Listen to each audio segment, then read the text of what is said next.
one of the few things I splurge on is I go to a nice salon once a month because I got tired of going to random places and You also got it. Everything's ready to go. So I'm happy to spend more money than I should to get playground. consistent, and they book Got me another once a month. discount too. The new rural. All right, everybody, it's 6 o'clock. Let's go ahead and get the meeting started with the Pledge of Allegiance.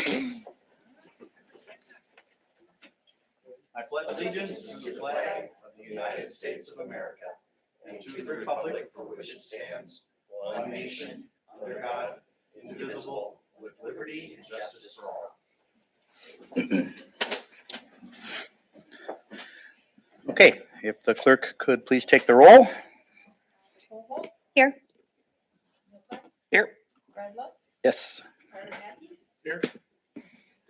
Perry. Here. All right, the clerk will note that we have a quorum of members present, 6. The next item on the agenda is approval of the agenda. So moved. Second. We have a motion and a second to approve the agenda. All those in favor say aye. Aye. Opposed say no. Motion carries 6-0. Item 3 on the agenda is the consent agenda, including minutes of our regular meeting from June, licenses and permits for Valley Spirits Tippy Canoes, as well as special event permits for the Community Fair and National Night Out, board community and commission and agency reports, as well as vouchers payable and a budget summary. Does anybody have any questions on the consent agenda? The only question that I had was on the second special event permit. There was some language about waiving the fee. Yeah, if you want to discuss that, you can pull that from consent agenda. Staff recommendation was not to waive the fee as there is labor and village assets being used for that event, and all special events permits are for the community good too, so there's no difference in that. So Okay. that was staff's recommendation. That was the only question If that I the had. board, if the board feels to waive the fee, they can pull it out of the consent agenda and address that later in the meeting. Was the fee like $50 or Yeah, something? $50, Yeah, or 52 and 54 and some change, some random number. Was it? I saw another number. Use a credit card or something, there might be fees, but it's 50 flat.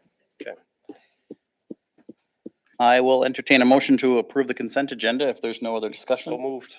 Second. We have a motion and a second to approve the consent agenda. All those in favor say aye. Aye. Opposed say no. Motion carries 6-0. Next item on the agenda is item 4, public input and ideas. Limit 5 minutes per speaker. If anybody wishes to address the board, now would be the time. You can come to the center podium, make sure the microphone is turned on with a green ring, announce your name and address, and you'll have 5 minutes. Hit Push that the button front right button there, that says push. There you go. Thank you. There we go. So I come to you as a candidate for the sheriff of Polk County. My name is Rob Borvik. I've been a lifelong resident of Polk County. I come to you with over 30 years of law enforcement experience. I also worked in the fire service for St. Croix Falls and Cushing Fire. I've been on the SWAT teams. I've been a crisis negotiator. I've also worked in a family business before getting into law enforcement. What I think that family business especially gives me is the ability to see that tight budgets are very important. So when it comes to finance, I understand that every dollar counts when it comes to budgeting, and we have to stretch every dollar we have. When my platform for running a sheriff is rebuilding relationships. I've been with this department since 1999 full-time. I have seen where when I started, you knew every fireman, every EMS, every cop on a first name basis. We don't know that anymore. A lot of that is just, there's a wedge driven in because of power and struggle, and I don't understand what happened. What I've talked to fire departments, EMS, and police about is I don't want the community to feel they have to come to me in Polk County. The taxpayers provide me a car. I can drive to you. So one of my first plans is start setting up meetings with all the fire departments at least once or twice a year to come out and say, what can we do better for you? I mean, not only are we law enforcement, but as a sheriff, I'm in charge of the communications, which is huge with the fire service and EMS. What I hear a lot of is they hear the police can communicate, sheriffs can communicate, an ambulance will show up on scene, a fire truck will show up on scene, and they can't communicate. I'm not an expert in that field, but I would find people that could figure that out. What do we need to do better for the citizens of Polk County? The other thing is looking forward. We manage a crisis, it seems like right now. What I want to do is do a 5-year, 10-year, 20-year plan down the road And I want the Polk County Sheriff's Office set up to move forward to handle what's changing. Technology changes every day. The one thing you hear about from my opponent is everything is great. I'm not going to change a thing from what the current sheriff is doing. I look at it as if you don't try to change, you're not improving. Tomorrow can always be better than today, no matter what you do. And that's my goal, is to always look forward to improving tomorrow to make tomorrow a better day. Do you have any questions what I can do if elected for the sheriff for Osceola?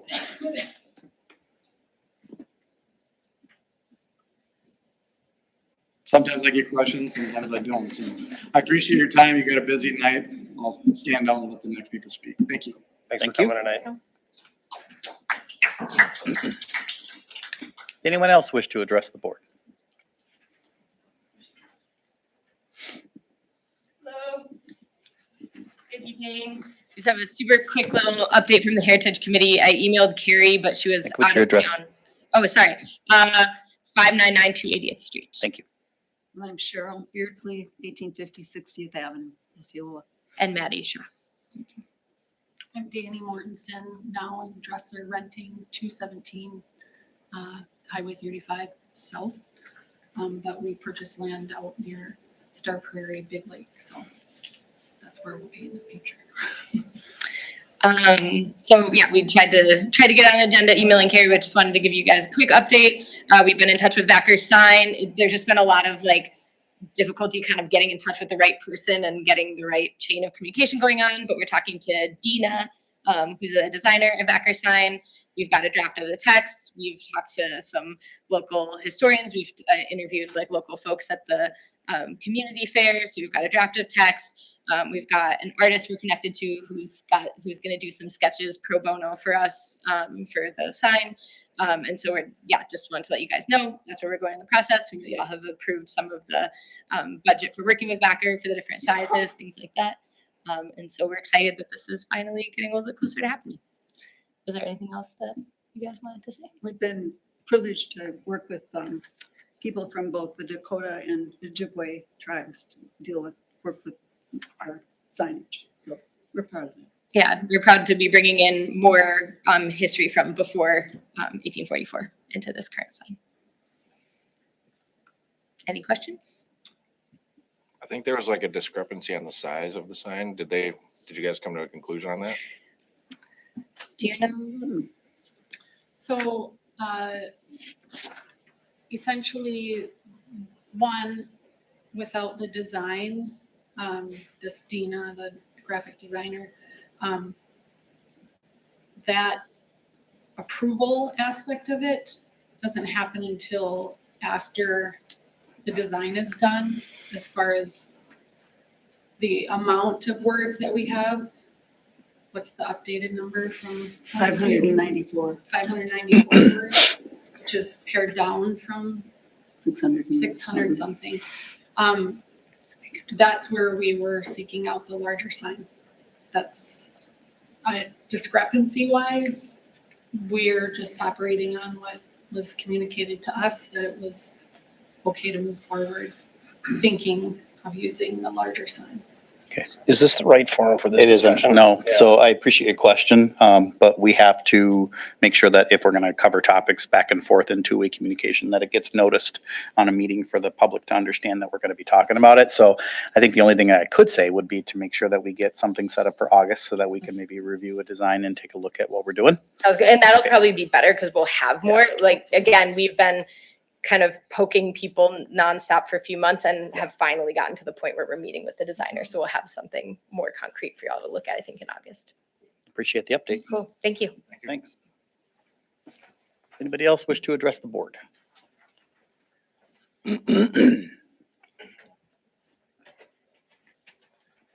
So my name's Greg Weinsteiner. I live at 405 Gerald Street. I did meet with Devin here the other day. Relayed my concern to him at that time, and he's currently working on it. I appreciate that.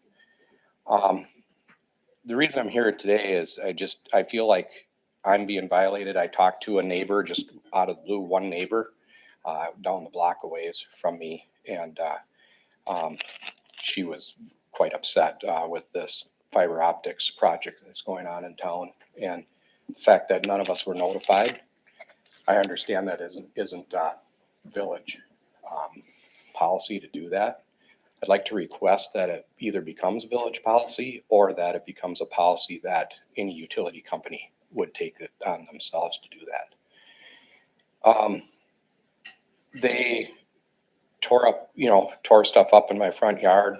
They put a box in my front yard and dug a hole there. I think that's over and above what you do with utilities, but with what they were doing, they ended up putting a box in there.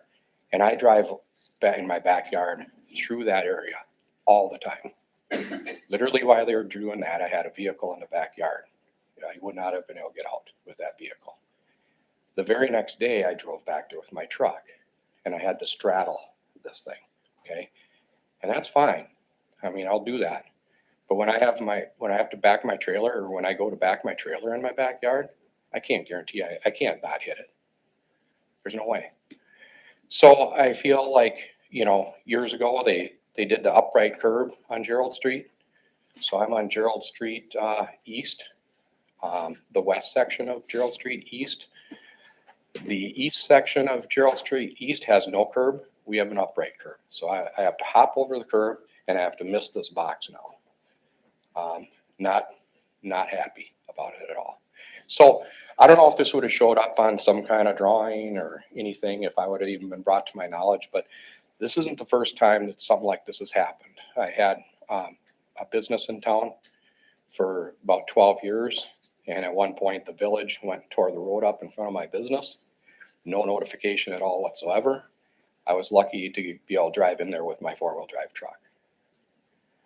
So I just think this stuff is, but that was back in like 2006. So it happened back then. It's still happening today. Been in this town for a long time. I was on the fire department for 15 years, a volunteer firefighter. Had a business in town for 12 years. I've been living here, moved into town in 1988.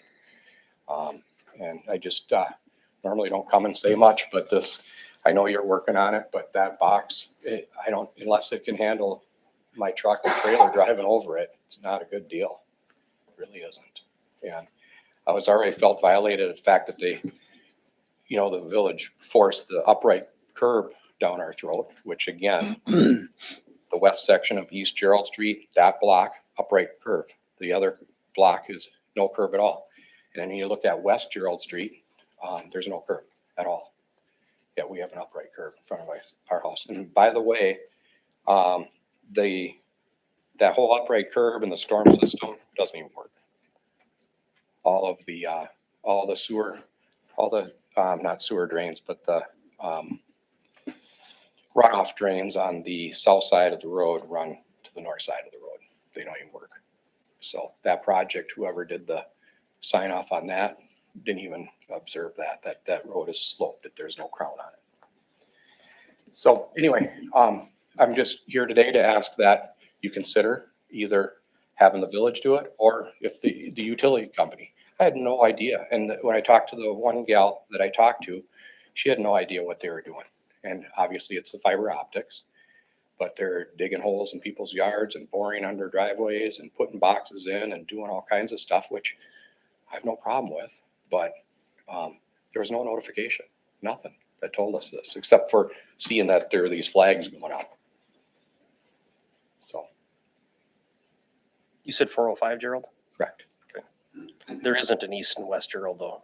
Well, there's that, when you get up to the top of the hill, at the very top of the hill, you take a You're left. not far off of Margaret and Gerald. Correct, right there, yeah. Margaret and Gerald, yeah. But there's the other one that at the top of the hill. I don't know what that, Oh, where, oh yeah, you're right. There, I and didn't realize. so I Gerald call was that there, West too. Gerald. Got it. Or that's what I'm referring to. I as grew up West over on Eric Drive, so I only knew one Gerald. Gerald. Okay, yeah, there's the other one there that's Yep, I know what broken. you're talking about. So anyway, please consider that.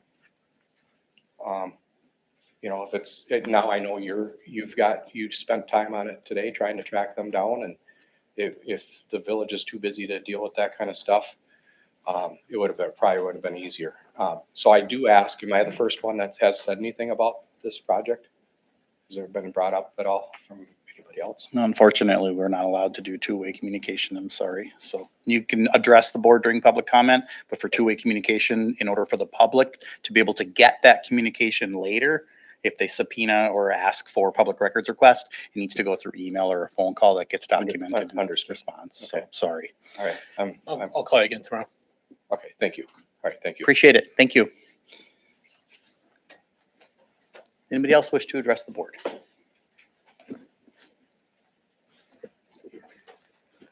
Hi, everybody. Hi. My name is Angie Sapik. I'm running for state senate for northern Wisconsin. My apologies to everyone that I have my back to. I'm not used to speaking with people behind me. This district is incredibly large. There was a lot of changing that happened with the redistricting that happened in the state. So there's a lot of different people that were representatives that have been moved to different areas with not even having moved. With that, I'll let you guys know, I was in the assembly from 23 to 24. I was in for one short term. In that term, we did a lot of different things that were betterment for the state, not just Republican or Democrat issues for towns. I think that shared revenue increase that we did in the 23-24 budget brought another $80,000, or around 30% more shared revenue into Osceola. And that was a statewide initiative. So a lot of different things that we've done and that we did in that session where they were very, very helpful for statewide towns, villages. I am a mother of two. I live in Lake Nebagaman. Like I said, this is a very, very large district. I have an opponent who lives in Polk County. So for me, because this is such a large district, it's very important for me to make sure that I'm getting to know as many people as I can in Polk County, because this is the farthest county away from where I live. This district is Bayfield, Ashland, Douglas, Sawyer, Polk, Washburn.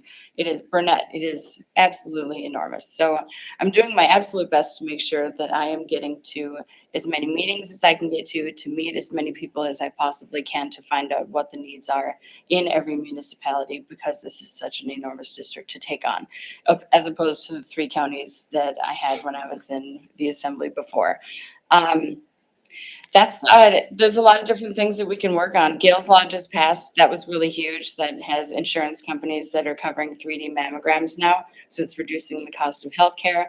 There's many, many initiatives that are left on the table to work on, and a lot of things I'm sure that Osceola has on their plate as well. So I just want to make sure that I'm here. I'm available for anyone to visit. I'll be here for a while after the meeting, and that's it. Okay, thanks, guys. Appreciate it. Thank you. Thanks, Angie. Anybody else wish to address the board?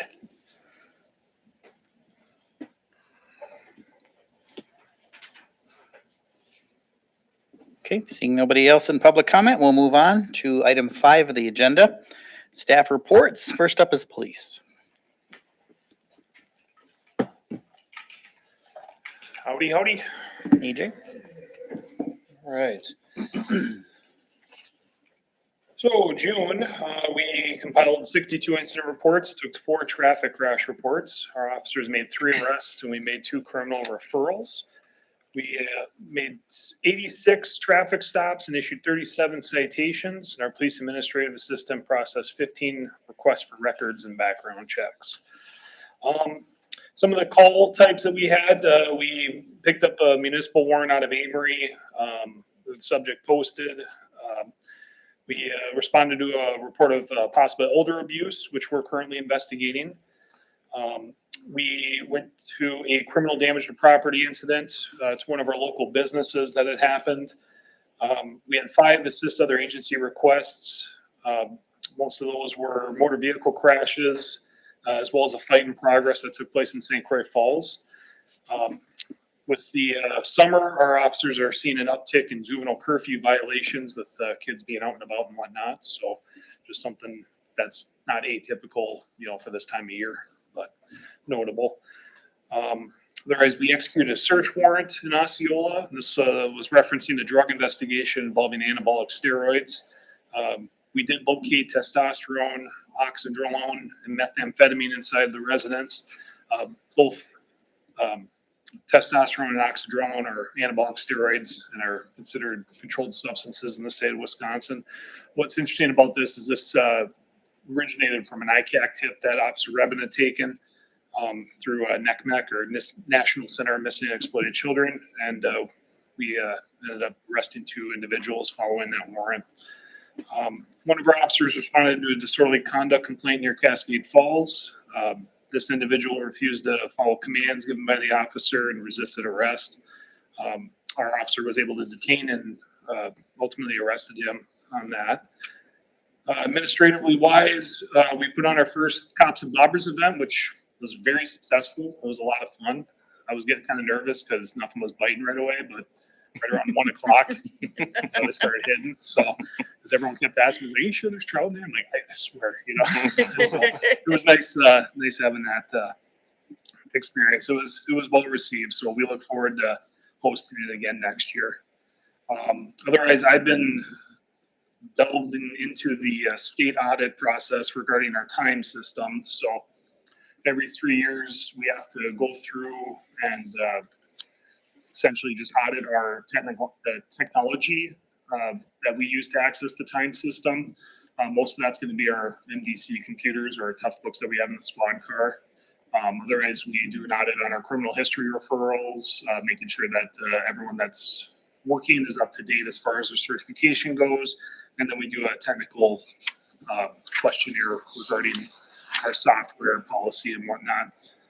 A big part of that is me working with our IT contractor, because there's a lot of technical questions that I can't answer, and we're still working on that and hope to have that wrapped up by the end of the month here.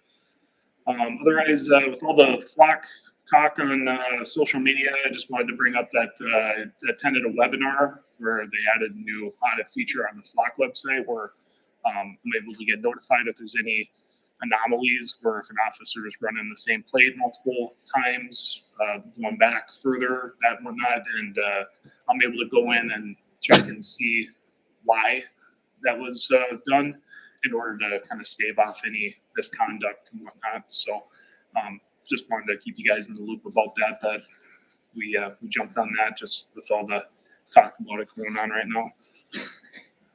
Otherwise, just to round things out, our police administrative assistant, Jennifer Giller, attended the LEAP conference in June. Very awesome conference where she gets to meet with all the other gens out there and talk about, records requests and, compliance and all that. And it helps me out a lot because she really takes the lead and handles most of the admin stuff in that sense. So, yeah, she had fun, and now she's back and get to put the skills into practice. So any questions at all for me? All right. Thanks. Appreciate the report. Thank you.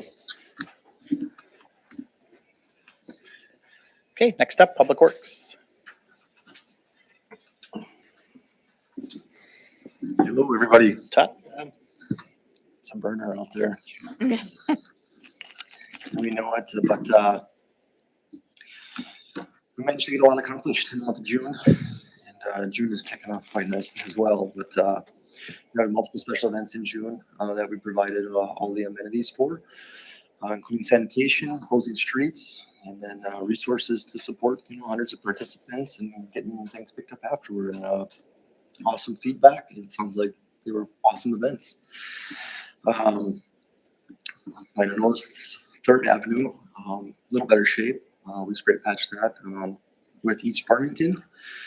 So a lot of the delamination and things that are happening there in shallow cracks that are kind of making it a nightmare, we were able to get those covered up and make a little easier road to drive on. On top of that, we put on 6,000 pounds of asphalt in the potholes in June. They're about 28,000 pounds. I think, as I mentioned before, we do 40 to 60. So that number continues to grow every month. So you may have noticed the Gateway Meadows entrance got a makeover, new plantings, trees, shrubs, rocks, things like that. Replace street signs in June. Right-of-way permits continue to come in at a high rate as well. It's another, we're easily past 30 at this point in time. Some of them can be an inch or two thick and some can be 2 pages, but from a locating standpoint and things like that, staff are out locating upwards of 10,000 plus feet almost daily at this point. So it's consumed a tremendous amount of time. On top of that, several miles of rural right away in the village were mowed at the end of June. We got our mower out, got the ditches cut back, everything looking really good. We look forward to doing that again for September, the large festivity weekend. Obviously, parks are high maintenance this time of year.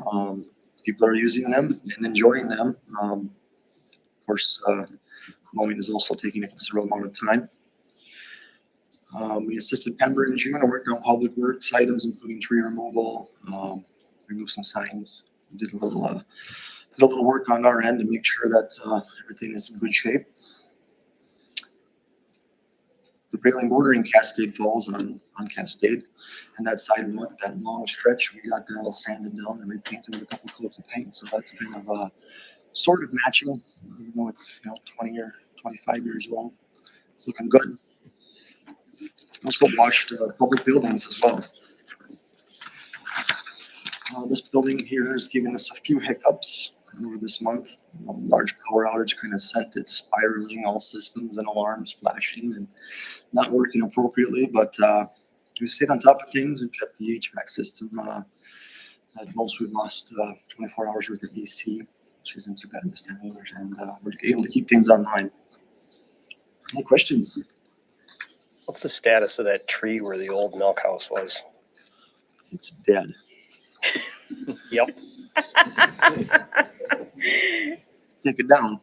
Where we put it, I'm not sure, but it can come down, and it is about time. Yeah, that one's been dead for a while. Yeah. Which I wouldn't have probably even paid attention to it because I've never heard about tree cabling before. Yeah. Which I'm assuming you're referring to the one that's next to the stair. It's the one on the corner of Cascade where the ramp goes down the corner of Cascade. They're right next to the watershed, right there. They Yeah. cabled that one. Is that the permanent solution?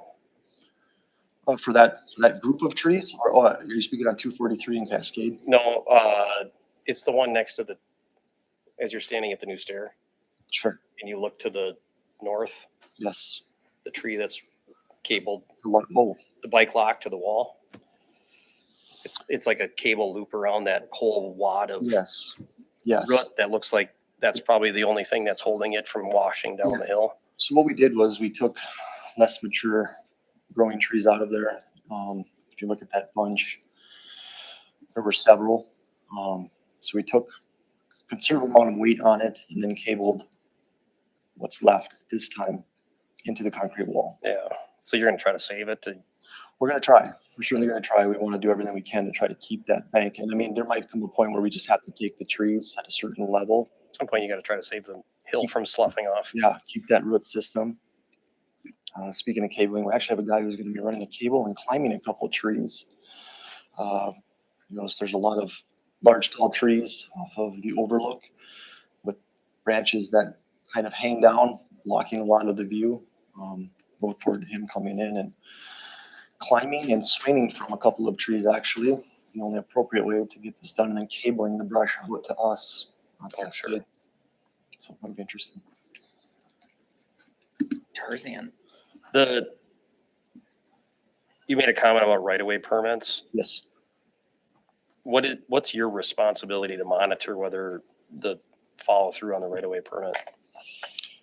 Nearly road closures, most of right-of-way excavation. Yes.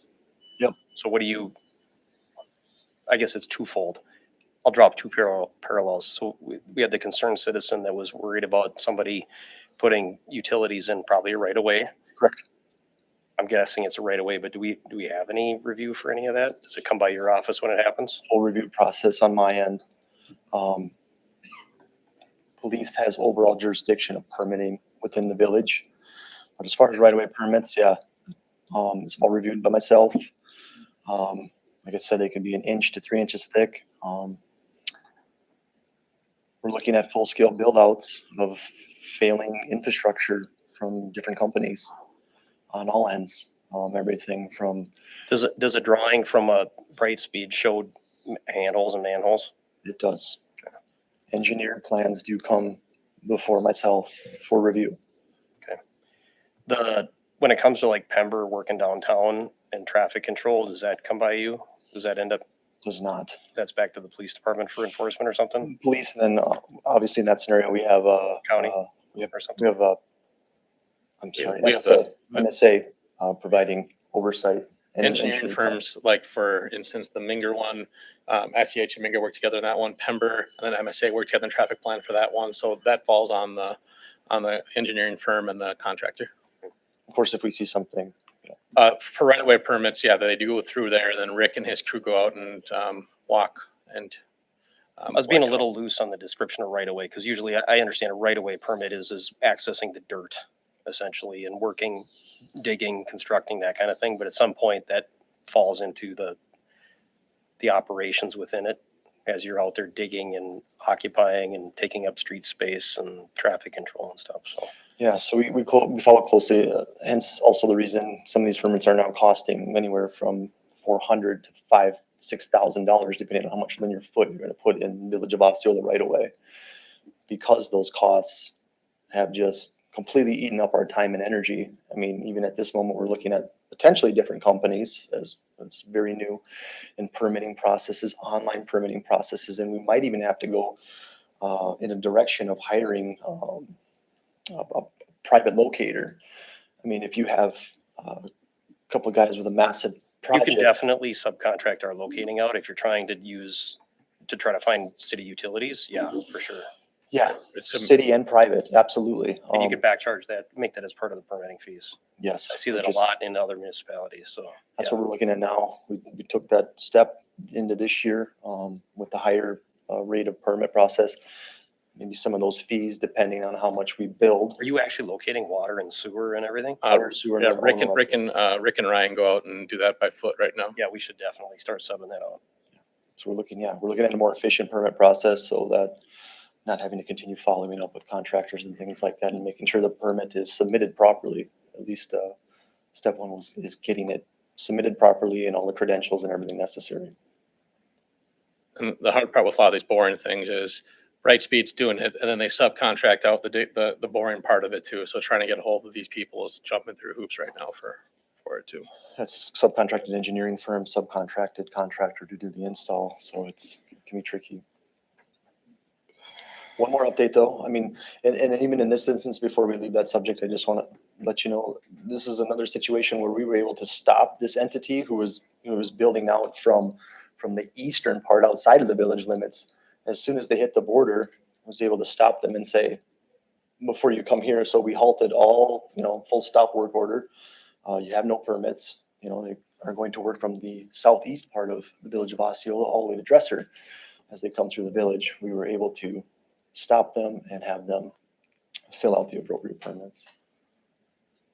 And some of that's done because, for instance, Lakeland has a line running right through Gristmill Park, right? Yeah. So now we know where South is going, which is a huge advantage. And one more update too, Farner is going to be doing the microservicing beginning as early as late this week into early next week. So we'll look That's your forward. asphalt thing, right? Yep. Yeah. Microservicing maintenance will be done here in July, early July. So. Any other questions? Okay, thanks, Todd. All right, next up, utilities. Yeah, Rick can't be here tonight. He's dealing with an emergency down at the plant involving a SCADA system. So I can kind of give you an update, but it's kind of technical today. Like he said, upwards of 40 tickets have been received daily for the Diggers Hotline. So they're spending an exorbitant amount of time putting utility locates out there right now for the whole village. And right now they're still just a two-man crew. So hats off to them, able to do their daily chores with that on top of it.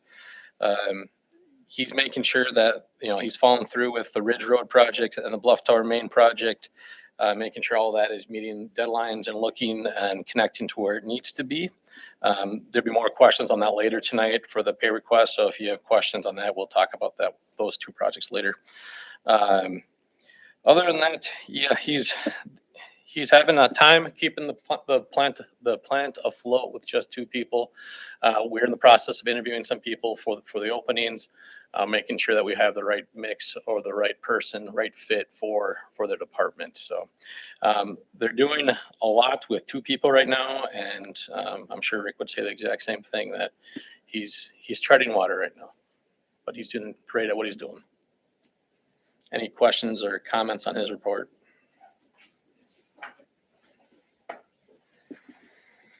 Okay, thanks, Devin. Next up, library.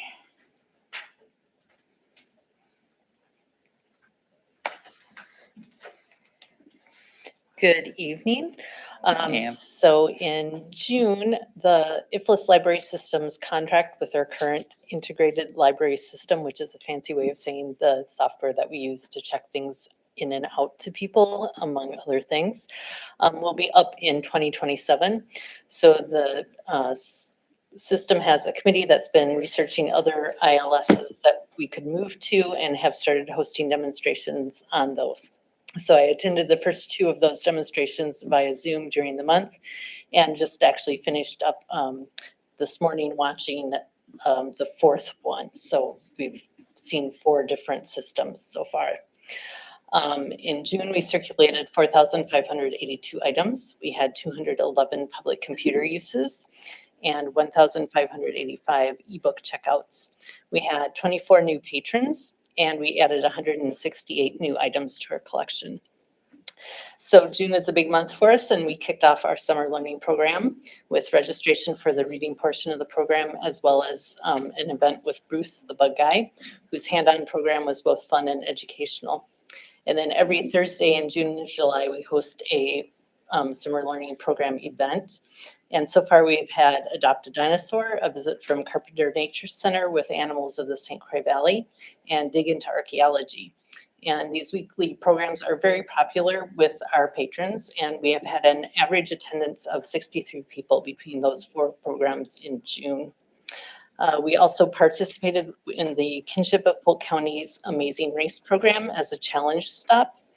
And participants there had to put a shelf of books in the correct order before they could move on to the next challenge. In addition to the summer learning program events, we also held our regular slate of programs. And I took materials to Millside Evergreen Apartments and Christian Community Home. And then at the very end of the month, we lost phone service and Wi-Fi for 2 days at the library with the power outage. So after many emails, phone calls, and a visit from Win IT, we were finally restored. Any questions? All right, thanks. Thanks, Ann. Okay, next up, fire. Hi, everybody. Just a quick report. We had 12 runs this month, 6 in the village, 4 in town of Farmington, 1 mutual aid with St. Croix County, and 1 mutual aid with Dresser. Our breakdown was 5 medical assists, 2 alarms, 1 motor vehicle crash, 1 structure fire, 1 water rescue, and 1 power line down, and 1 grass fire. Our training this month was hazmat at the beginning of the month, and we're going to be doing an EVAC driving testing at the end of the month, or the next meeting. So, any questions? Is the tank fixed on the water truck? No, we're still looking at October just to get the tank. Okay. So, and we've been down, well, the truck has still been working, but now with the bluff tower down, everything in town is tankered if we had a fire. So That should be going live again soon, though. we should go on live now by this weekend, I'm hoping. So we're depending on them. All right. Thanks. Thanks, Paul. Okay, next up, building inspection and administration. I'll give you the 6-month recap of 2026 for building permits so far. Year to date, we've had 43 building permits. Actually, that is up from last year. We had 57. Last year we had 41 at this time, I believe. Years past, so we'll do a quick rundown of the years. In 2021, we had 103 permits, 70 permits in 23, 80 permits in 24, and 76 permits in 25.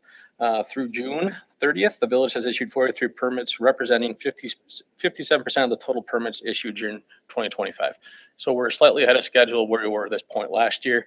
We're trending towards that usual 70 to 90 permits that we receive regularly every year. I do know there will be a few more coming, larger permits hopefully coming too this year. As usual, new home is usually the largest contributors to our annual construction value. The past few years, we've been ranging between $3 million and $5 million in new home built. This year, only 2 new homes have been built, or have been issued permits. So we hope to see that number increase as the year progresses. Alterations is another big permit area, and that's usually pretty steady year to year. The one that is really indicative, or really fluctuates, I should say, is new commercial. Commercial projects really do alter the value of our building permits, as we don't get a new one every year, but when they do, they're usually $2 to $10 million buildings, so they can really fluctuate some of these stats with that. So with that, I'll just answer any questions that you have on the building permits, but I am pleased with the direction they're going, and in my admin report, you'll see I'm excited with some of the new stuff that is coming too. So any questions on the building permit report? Do you have a sense of, and maybe I'm misunderstanding the process, but the permit gets issued, do we have a sense, and I'm thinking, I guess, mainly for commercial buildings, the permit being issued is distinct from the building actually being built and us realizing that increase in value on our tax rolls, right? If Like it's those are 2 completed- separate events? Yes, if it's completed by the end of the year, that would be the assessed value at December 31 is the assessed value. So for completion, if it's not completed by then, you do get partial value of the building, of the slight increase of the building. If it's like under construction? Yep. Okay. So there's many factors into all that. That's why the assessors go around and look at where the buildings are at, and they check out the building permits too when they come through the community. For instance, like the hospital site, some of that space is tax exempt, but some of the space is not tax exempt. So there's kind of a formula they work out where there's going to be a slight increase due to that being, there is some taxable areas in that development.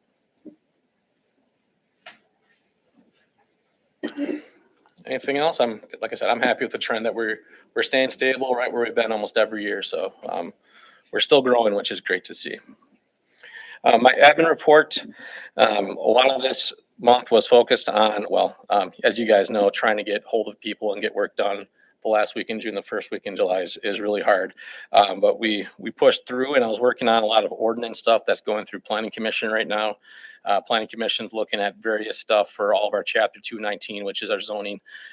Right now, we're really working on the site plan process and what materials we need as staff from developers and from builders to really create the site plan process a much easier and more efficient process for everyone involved, not just the builders, but also the village. So that is one big undertaking that we are currently doing with the staff and Planning Commission. We are doing many infrastructure projects in the village. We currently have 3 road and infrastructure projects going on. The Bluff Water Tower main, Ridge Road, and then River Street will begin shortly. So 3 infrastructure projects in Osceola is a huge number. I probably never have done 3 infrastructure projects in one summer in this village. So it's kind of crazy that we have 3 going on. I know Corey's happy. Yeah. Development activity continues to remain strong.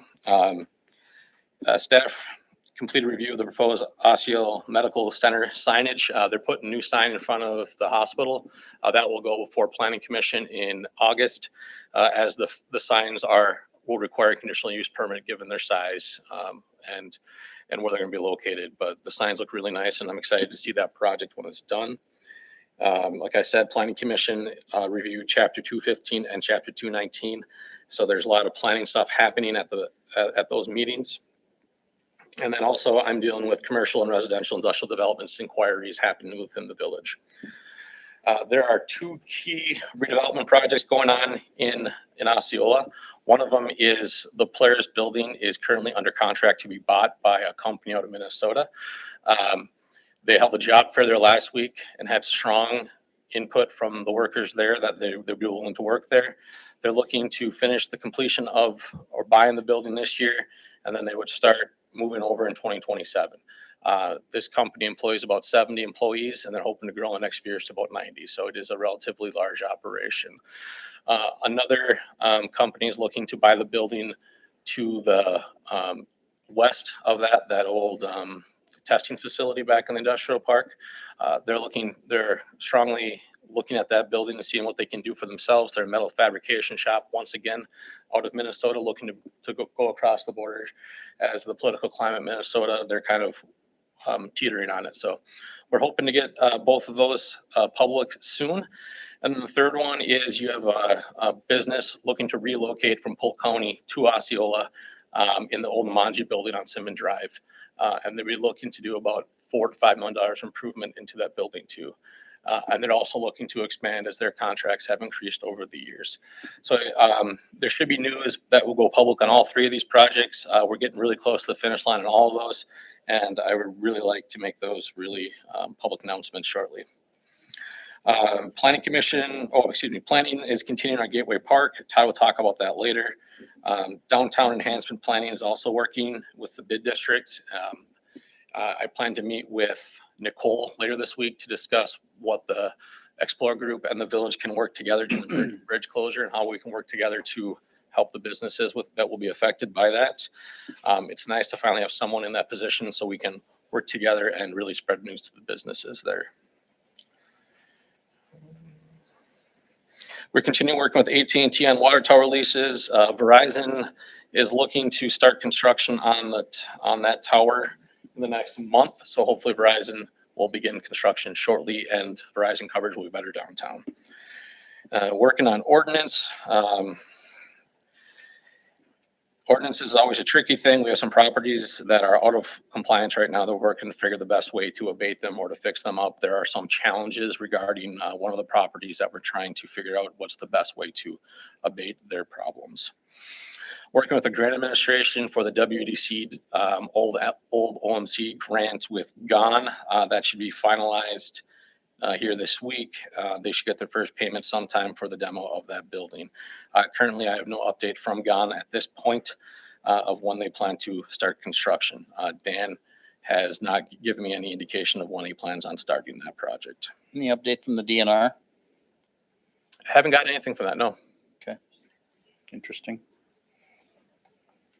Any other questions on my monthly reports?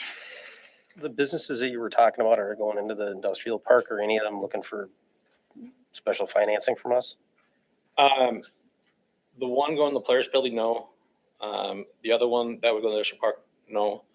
The one going to the Namanji Building would be, and I'm currently working through negotiating that with them. Which district is that in? 4. The newest one? Okay. Did I hear that you were looking with the planning commission on kind of like the review process for projects in Osceola, or did I misunderstand? The site plan review. So when we have public hearings for site plans, currently it's really vague. It says, please provide a photometric plan, but it doesn't lay out what we want on the photometric plan. So this is giving them, so when Cedar Corp calls us up and says, what do you want in the photometric plan? I'm like, you just have to give us one. Adding criteria. This is adding criteria, so they know what to give us and what we're looking for. So we're not playing this back and forth game over and over again. If you're missing this, we need this, putting on black and white. So when they submit a plan, it's everything that we need. So our processes go faster. So it's much easier for us to look at it and for the engineer and of the developer to send it to us too. Good.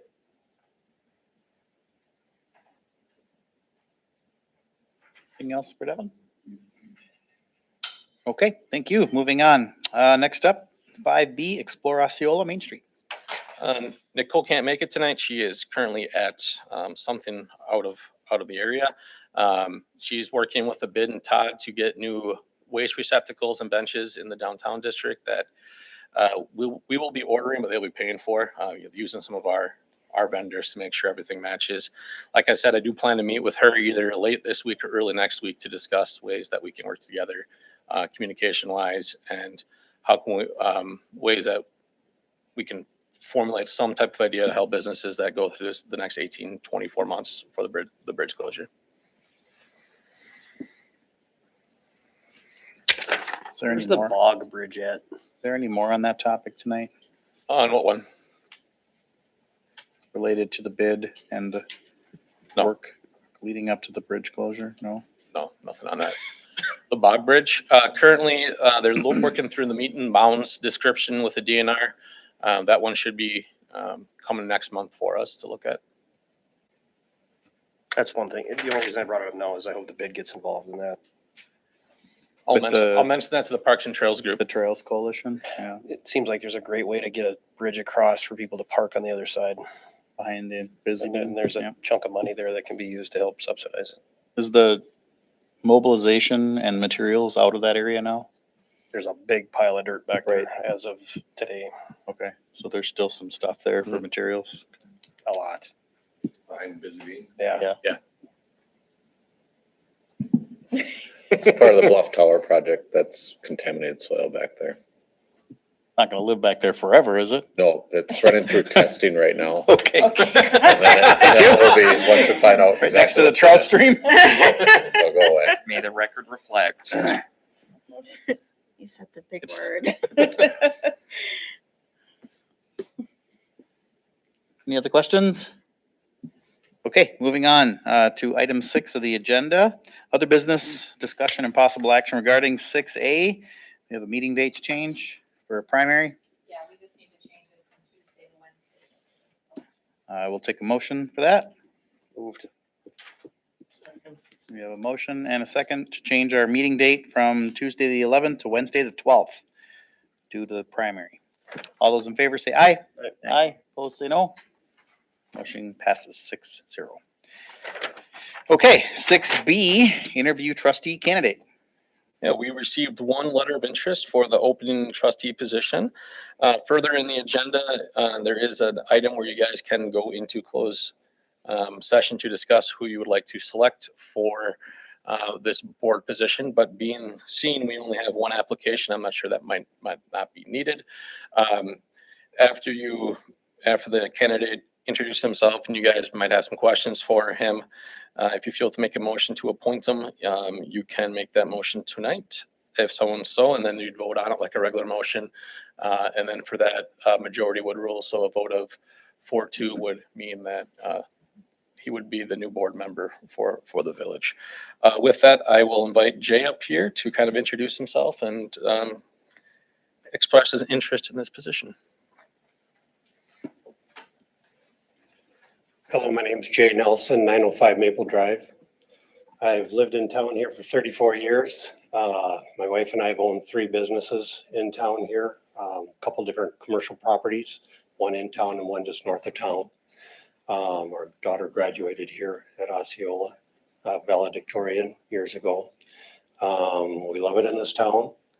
I would just like to have an opportunity to allow my business experience if this town needs any, extra advice or anything. I know we're going to be coming up with some rough times here in town when the bridge goes down. And I'd just like to be here to help if I can. Questions for Jay? As soon as I get back to your letter, I will. My question is, does Diane know you're here? Oh, it was actually her idea. All right. House 3 days a month. Hey, what businesses did you own? Well, the sign on the hardware store that says Jay's Carpet Cleaning. That's I'm right. the original Jay. Okay. That I started. The back- OJ? Yeah. Yes. Then as we were carpet cleaning, I'd be in people's homes and they'd say, well, don't clean this bedroom because we're going to replace it. Flooring? I ended up opening up Summit Flooring and we were at 210 Cascade Street. And then we outgrew that building. We built a building north of town where right now Snap Fitness and Domino's Pizza is currently occupying. I first sold the carpet cleaning business to the person working for me. And we worked together for about 5 years until we sold the carpet cleaning or carpet store. And then, of course, he had to go his own way and I went a different direction also. For a couple of years after that, I was in the mission field in Africa and down in Panama. And then, money started to get tight. My wife's like, maybe you should get a job. So, now I work at the Lino Lakes Prison. I do maintenance work over there. I've been there almost, just over 9 years now. Jay's been in my house. He's cleaned my floor and done some, both hardwood and carpet work. Yep. Thanks for your service, by the way. Thank you. What maintenance department at the prison? I'm sorry? What maintenance department in the prison? Is it, you got a specialty or a type of? Well, my job title is general repair worker. I'm kind of a helper to the trades, kind of a jack of all trades. But I started there janitorial, and then I'm still mainly doing a lot of that. What I do is I hire a lot of offenders to work with me. I'm currently managing 5 of them, but I kind of oversee 25 altogether. And I teach them that trade. Hopefully, I'm hoping they can take that to the outside. And I know a lot of people don't look forward to going into janitorial, but it is something to fall back on if they, because there's janitors needed everywhere. So I do a lot of that. Jay, I noticed you mentioned that, you know, you were going to bring the perspective of a current prior business owner to the board. What other, I don't want to say the word missions, I guess, what other things would you like to accomplish being a trustee on the board? Well, to be honest with you, it's relatively new to me. Like I said, it was my wife's idea. And at first we laughed about it, but then when I was over dinner, we're sitting there thinking about it, thinking, you know, that might be just really an interesting opportunity to get to know the inner workings of the town. But we've been, like I said, we've been in business. We've been in business here, and we've been here during some good times and some hard times, especially when they shut down Main Street and tore up the entire thing, put in new sidewalks, new sewer. We had to learn how to be in business and operate, you know, in some, like I said, in some fairly rough times. And if I could kind of bring that into maybe helping businesses survive, or, you know, just various ideas to maybe to get people into town. I know when I first opened in business, you know, 34 years ago, we used to have busloads of seniors come and be dropped off on Main Street, like they were on tours, and all these seniors would shop up and down Main Street, and it was great to see. Well, then after a while, Main Street kind of filled up with lawyers and dentists, and, you know, the retail kind of dropped off. Now the retail's kind of come back again, which is kind of nice to see. But, you know, it'd be nice just to maybe come up with some ideas to help bring people back into town. Thanks. I think your experience as a helicopter mechanic is perfectly suited for this. Yeah. You never know. Looking at some of Todd's equipment, it probably looks like a helicopter on the inside compared to what you were working on back then. Right? Okay. Nicole, Arvin?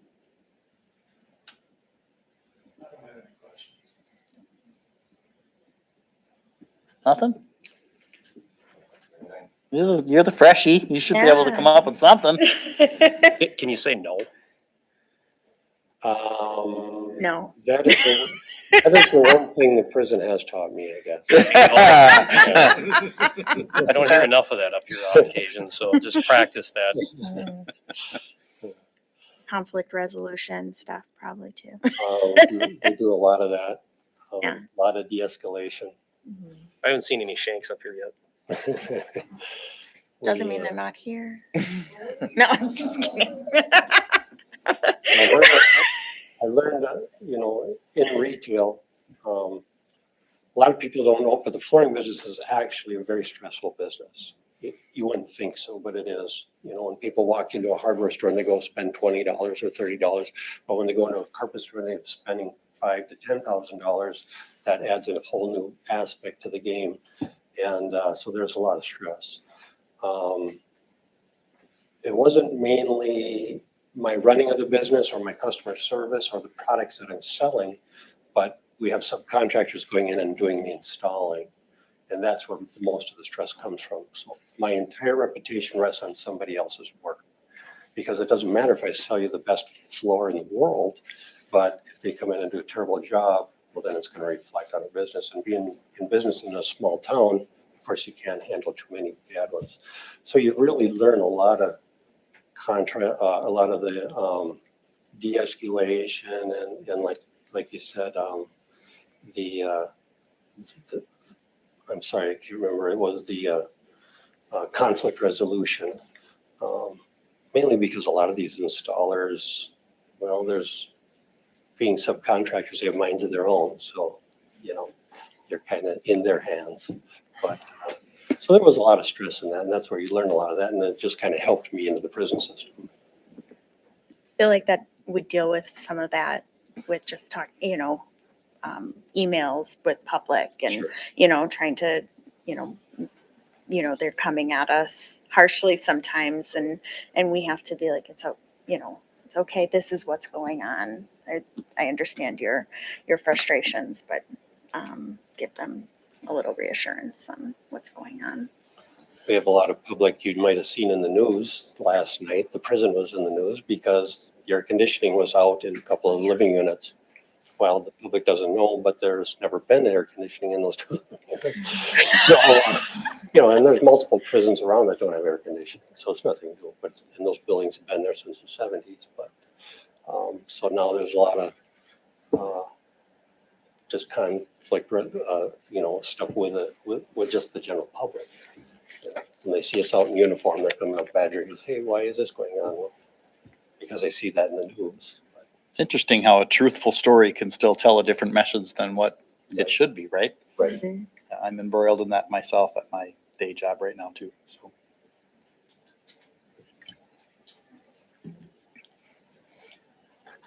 I mean, not for Jay's benefit, but for the board's benefit, I was pleasantly surprised to see Jay submit, to be honest with you. It's nice to see a longtime resident and former business owner, Arvid, same thing. I felt the same way when you stepped forward.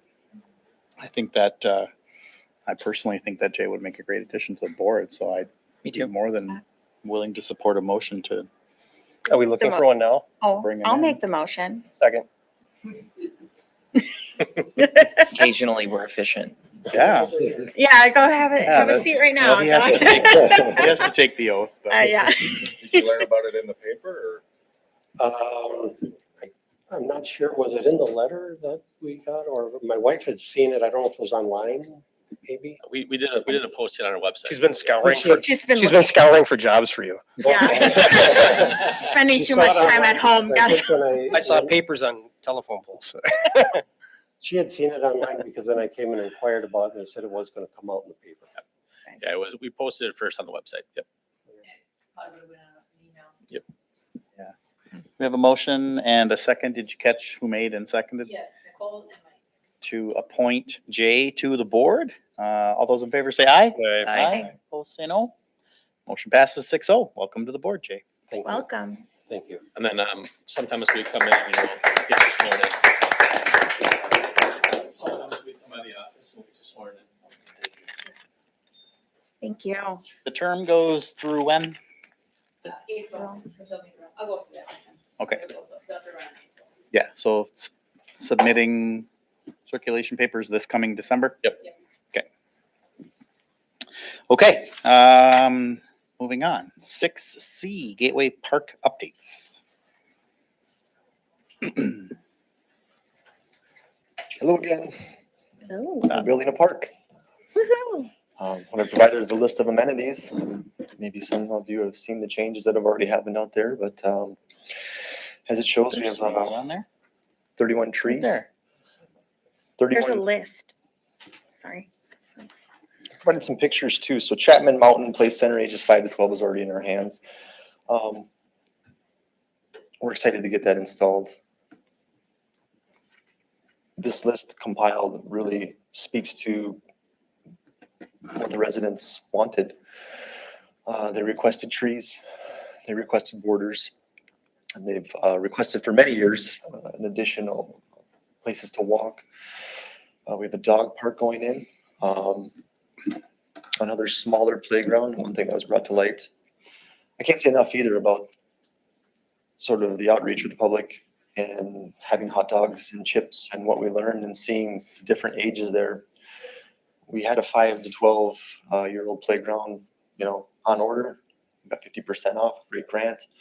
But the request for even younger, so we're gonna also do our best to get a 2 to 5 year old playground in there as well. Some great swings.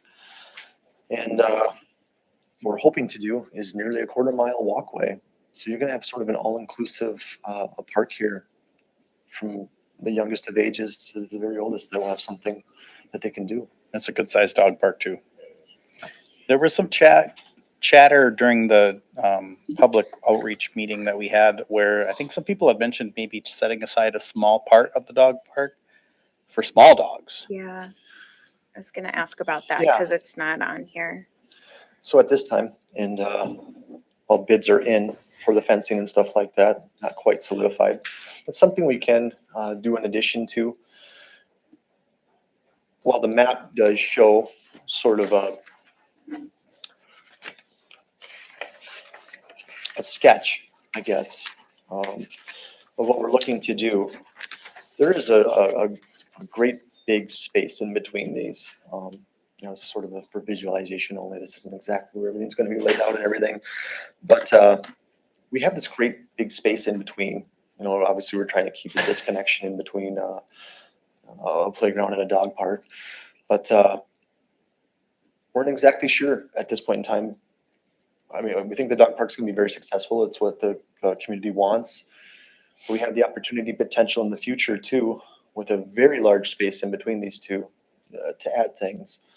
Like we've sort of discussed, we're not really looking for more parkland in future developments. We'll be seeking funding and hopefully in these areas to the south to connect people to this park through asphalt trails, but also add on to this current park. But if necessary, we can certainly look at the potential for dividing this and creating some separation. One thing it's not showing is there is going to be approximately a 10-foot by 10-foot entryway where, kind of a leash area where you can leash your dog. You can make that transition from outside to inside the park as well. So Yeah, that map was strictly for visualization of what it might Sure. look like. It was, remember, we didn't hire an engineering firm for Yeah. this. Yep. So we were doing our best with what we have internally here. Yeah, it's a big area behind where the playground equipment would be. yeah, Todd, what's the orientation on this? I'm trying to flip between a Google aerial and this. Is this east, west, north, south?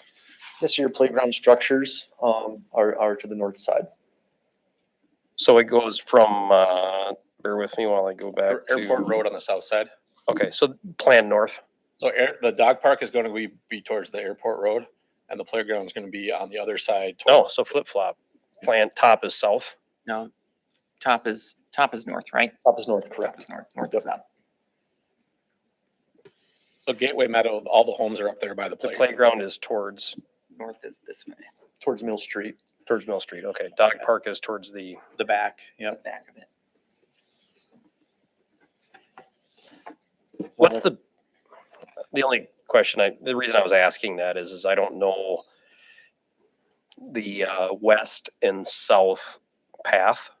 Yeah. Might be something you could save because now you're butting up against a huge vacant lot of trees towards the airport and airport road, where I don't know that people from the school garage are going to be walking over there.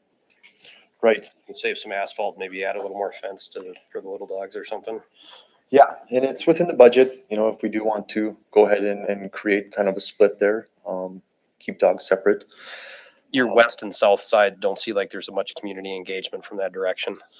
Correct, and that's why, while the map doesn't quite depict it, what some of the residents' requests would be on that east side, we've created an excellent border of deciduous and evergreen trees. So we currently have 20 trees installed at this point. We have 11 more coming on that east side. So we're coming off an extension of existing maples from the north and we're going all the way south. So we're really gonna have just sort of a green fence around this entire thing. You get two houses to the east though, right? Yes, correct. But you've also got that holding pond. Yes. Separates them. Yeah. And we talked, those people, owners actually came to the engagement meeting last fall and gave us Yeah. their feedback. They provided a lot of feedback. Yeah.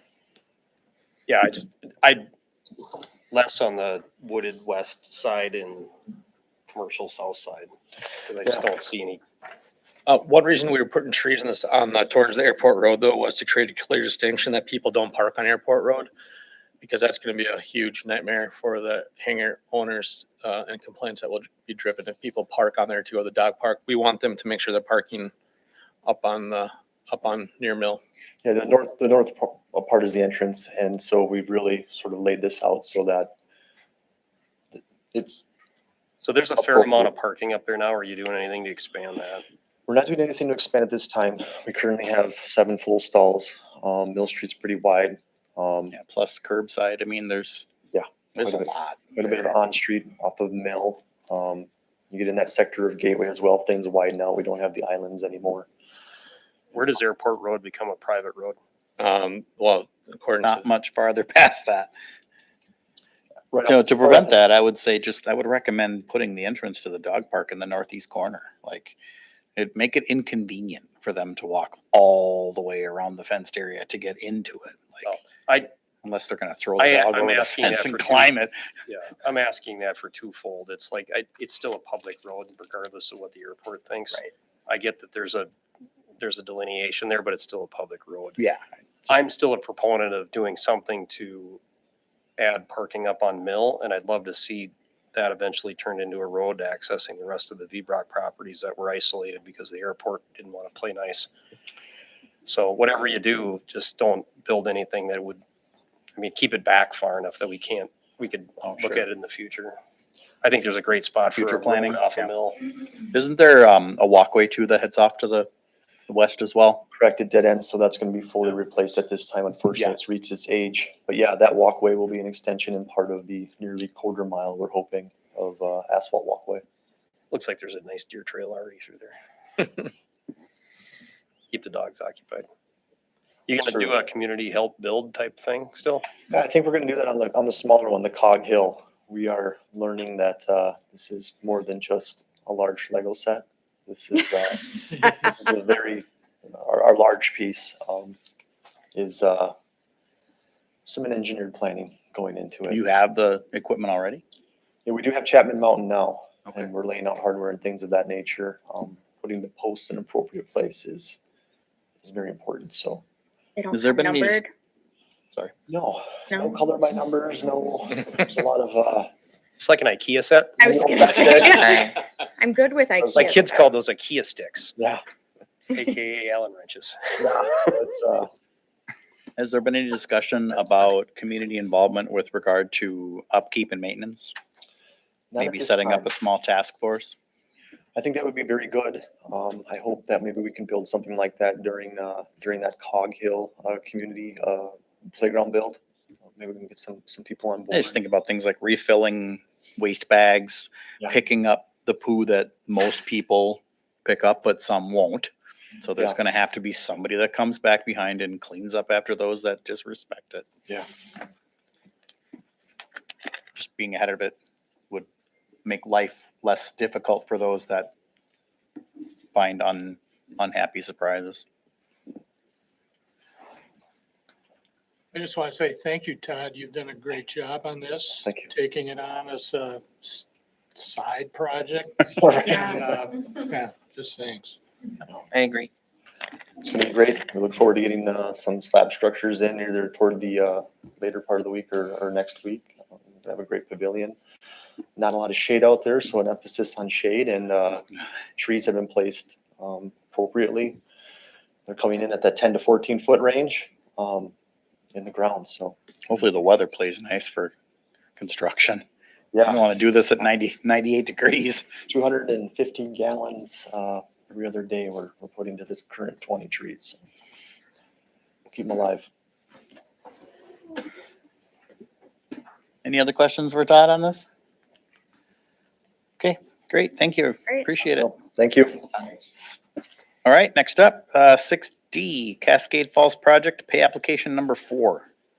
Drew of MSA is here tonight to discuss the pay application. Thank you, Devin. Tonight, I'm here to go over the resubmitted pay app from Pembroke Companies. Last time we talked, last month, I was directed to come back to this board meeting, present the pay app again, and also reassure that the pay app is holding sufficient retainage for some of our concerns. So, excuse me, on June 29th, this memo that we have pulled up here, the pay app, and a letter from Pembroke Companies was sent to the village. And so this memo and that pay app, simply a snapshot in time. There were still some concerns with the work out there. The punch list was still being completed at this date. And today, I get notice from Pembroke Companies that they are finally complete. And so they send me written notice. And then my next step is to set up a final walkthrough with myself, the contractor, and the owner. The reason I'm bringing that up to you all tonight is that this work that Shelley lists here, installation of gator clips and panel connectors and railings that were misaligned, all that work has been completed and been reconciled from that point. This pay app 4, it withholds an additional $130,000 of retainage, which at the time is sufficient, as I lay out in this memo. Before any action is taken on the pay app, I'd like to have discussion. And yeah, I'd like a moment to comment before any action is taken on it. Is there anything I could answer? Is there any concerns about maybe someone has observations of the work completed they want to talk about? Really anything I could do for you? I'd like to ask for a little bit more clarification on the statement that you made with regard to, is it Emily? Emily. Shelley? Shelley. Shelley. Yeah, Shelley. Contacting you today to tell you that they had completed items? Joe Pember sent me an email today. Basically, he, per the spec, which is our project manual, he has to send me written notice when he's finally complete. So then how this works, liquidated damages is on pause until we have a owner, engineer, contractor meeting to review that they're finally complete. You know, if I find they're not finally complete, then it continues. Or if we all believe it's complete, then at the next meeting, maybe next month, you know, we'll be having a discussion about the final amount of liquidated damages. Which items of the 6 were included in that notification that you received today? They're complete with everything as of today. Which of these items were part of his communication today? The railing and the fence that has been dragged on. The subcontractor has spent 5 different events while working on the railing and the fence, so that metal decorative railing and fence, specifically those joints that they've been working on. And does the pay application include those items as having been noted as being completed? No. Yep, I tried to explain that, but the pay app and the memo, it was submitted on June 29th. So Okay. as June 29th. That answers my As question. work was not complete, almost like we're still in discussion with the last meeting. That's the scenario I'm trying to describe. I was just trying to get away from issuing payment for something that has been promised to be done, but not reviewed. Understood. Yep, so there's still $265,000 of retainage being withheld with this pay app. What's the plan for next month then? We think everything's fine. We just do a reconciliation on liquidated damages? Yeah, so before the board tonight takes action on this application for payment, I wanted to have a discussion on liquidated damages. So I wanted the board to entertain the date June 29th, which is when MSA submitted this revised pay app to the village.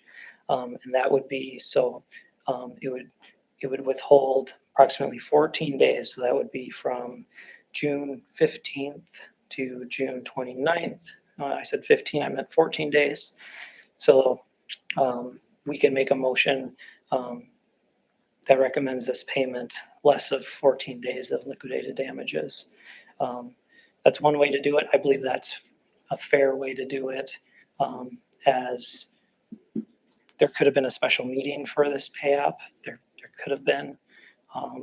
We also want to act like we're, making payment and taking action when the things are submitted. So that's my recommendation for the board tonight on this. For the next pay app though, let's say the contractor is finally complete today, that would be an additional 15 days that would be withheld from the next pay app. So that'd be pay app 5. Just a clarification though, I would like the board, and you can disagree with me if you'd like. I would like us to act and behave and make payment for things that are completed, not submitted, completed. There's a different word there that you used. Well, my understanding is that the pay app in front of us tonight is because at the last meeting, we didn't approve a pay app and we told you to go back. That's true. And return to us with a pay app that reflects work that had been completed. And by that, I mean, you have looked at it and you have agreed that it has been done, not that it's been submitted to you as complete. And so this pay app is basically we're paying for everything except items 1 through 6, because at the time that you wrote the memo, items 1 through 6 had not been inspected by you. Is that right? Yeah, that's right, Neil. And this memo, it states that we've increased retainage. It was at 2.5% at the last meeting. We moved it to 5%. And then there was additional reduction of quantity for bid items 16, 17, and 18, which were still not complete at this date. So, yep. So in theory, assuming he's done, from what you're telling us, he's said he's done, next month, we're gonna get the pay app for 1 through 6 then? Once they're signed off, if they're signed off on by you and Shelley. 1 through 6 meaning items 1 through 6. Oh, yes. Yep. Those, if they're complete, there will be a pay app. 5, it'll be for the total amount of the contract. So I kind of want 3 people to answer this. Devin and you and Todd, do we think that we got what we paid for? I could start. Yes, I believe that per the contract and per our spec that we have received all of the work that we've ordered. And it met the plans and specs? And it met the plans and specs. Yes, today, from my understanding of the work completed, I don't know anything that's outstanding tonight, Mike. That's on my list. The conversations I've had with Todd, because I Tread do number check. 11, as you walk down, it Check. has a brace back behind it that's still loose. It's been loose the entire time. Okay. So I'm good. Whatever happens tonight, I'm super disappointed in the entire project. I'm super disappointed in Pember's performance. I saw that you guys went back and put some epoxy on top of the piers. We talked about whether or not JB Weld was approved as a method to put the railings together. I didn't see anything addressed with the soil contact. I saw the drawings that you sent over that were the delegated design, the 2-inch setback on some of the anchors. I know I have pictures, at least 1 or 2 that are super close to that. I just don't know what the recourse is, and it doesn't seem like anybody wants to actually challenge the situation and have a third party come in and review it. So I'm going to vote no on all this. I'm just not comfortable with any of this. What would you like to see? I would love to have a third party come in and review your plans and specs and look at the third party delegated design and find out where the gap is and actually look through this. One of the comments about the touch up and the painting on the railings, our staff did that. Where's the I believe that credit? is a misunderstanding, Mike. They spilled concrete on our railings and we painted it. That's a back charge. Well, I haven't discussed yet that to with see Todd, so I don't. I know, but those facts. nobody's even bringing this up. I'm like the only one bringing this topic up.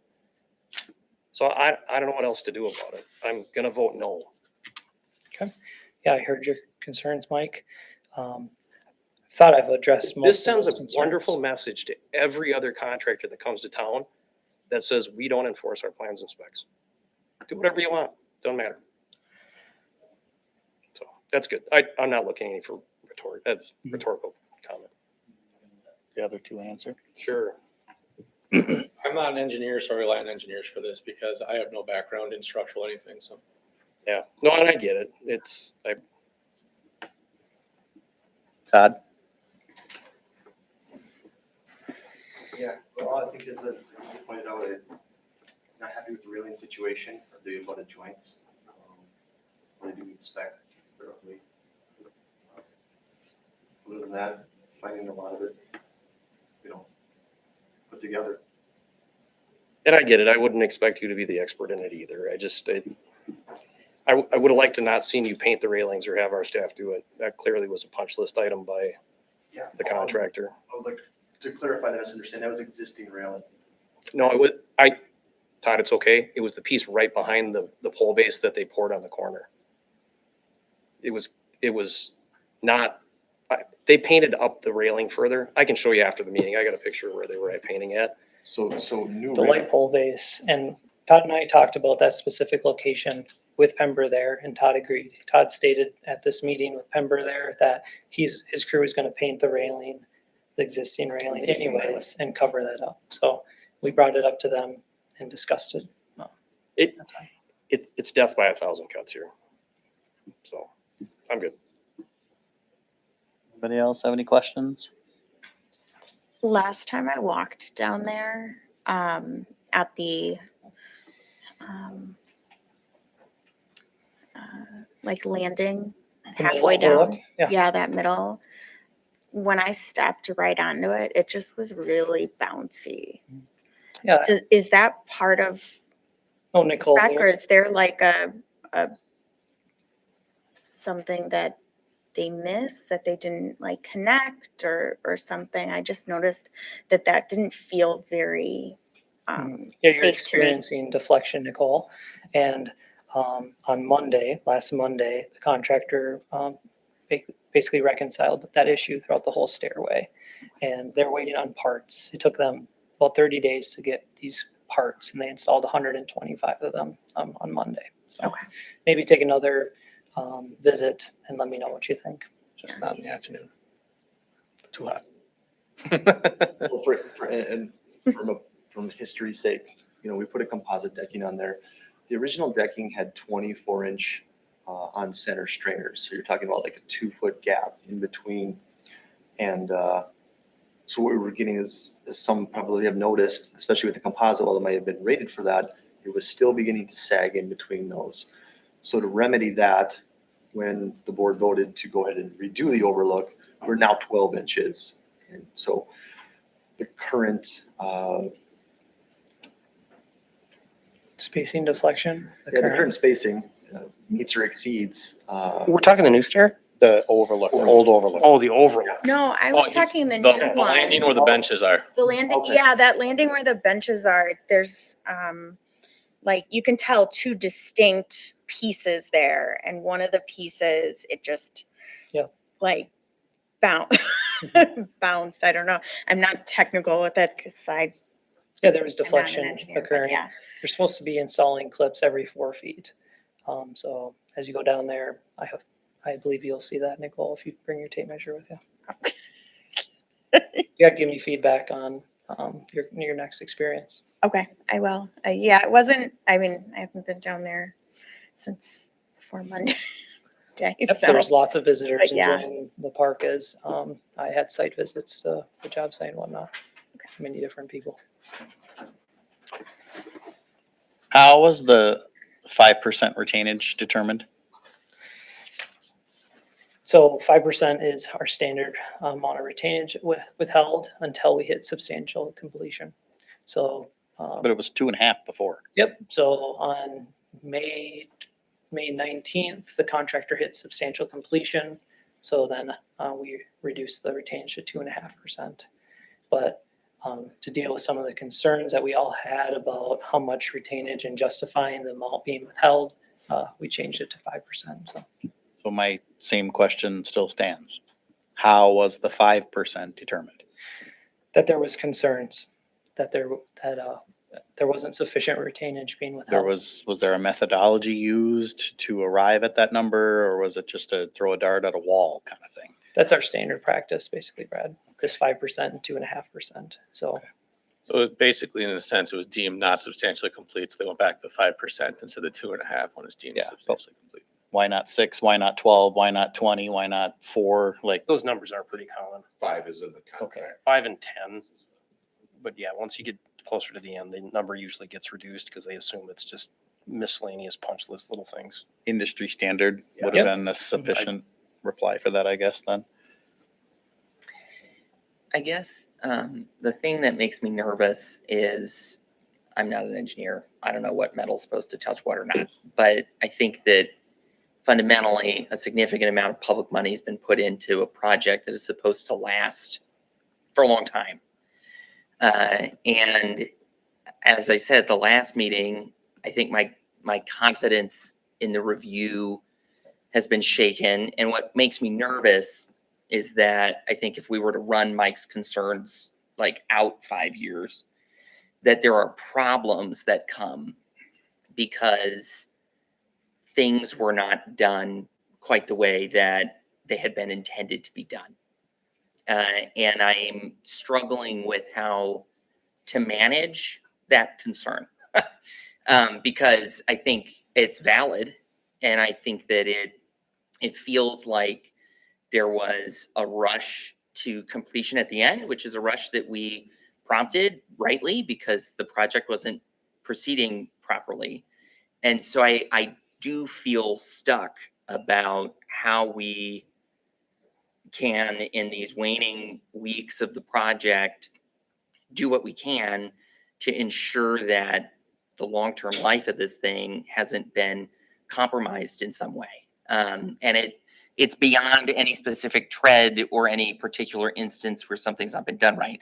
I think it's much more general for me that it just feels like there are a lot of areas. It's a complicated project. There are a lot of areas where we notice problems.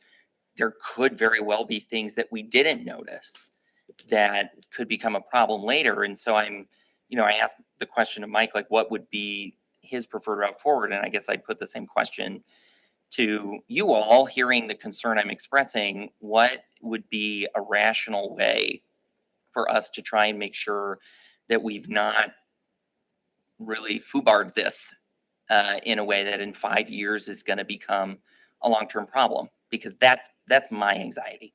And I think we have an obligation to speak to that and figure out how to handle it. Yep, that's valid, Neil, and I hear your concerns. I think they're fair concerns, knowing and understanding other concerns that are brought up at this meeting. And you hear many different comments from the public too. So I can imagine how you're feeling. What I can promise you is there's a 1-year warranty to all the work completed on the project. So there is that. It's not 5 years that you're worried about. If it's your guys' wish, you can hire another, as you please, you can hire other consultants to review, audit me and our delegated engineer. That's, as y'all wish and whatnot. Long-term structure, I don't see any issues. I really don't. Todd, my concern is that, they slap some epoxy on top of those foundations that are there, those piers. Yep. I'm sure it's something that's okay rated. Yeah. It was never supposed to be built that way to begin with. Completely agree. I know that some of the concerns that we brought up about, potential warranty work after we get through a winter, a freeze and a thaw, and a landscape that is moving constantly is, a chance for those to re-review those joints at the railings that were. The JB Weld stuff? Yes. I think we can potentially look to some cracking and things of that nature. From a structural standpoint, I don't really see any long-term issues. I personally don't.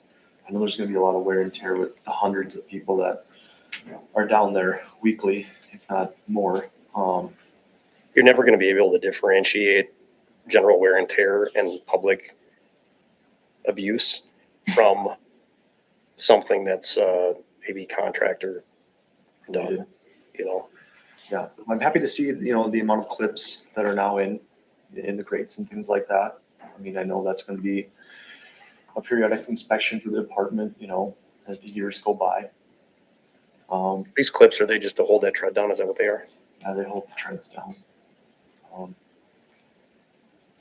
So am I hearing one option, pay, see what happens?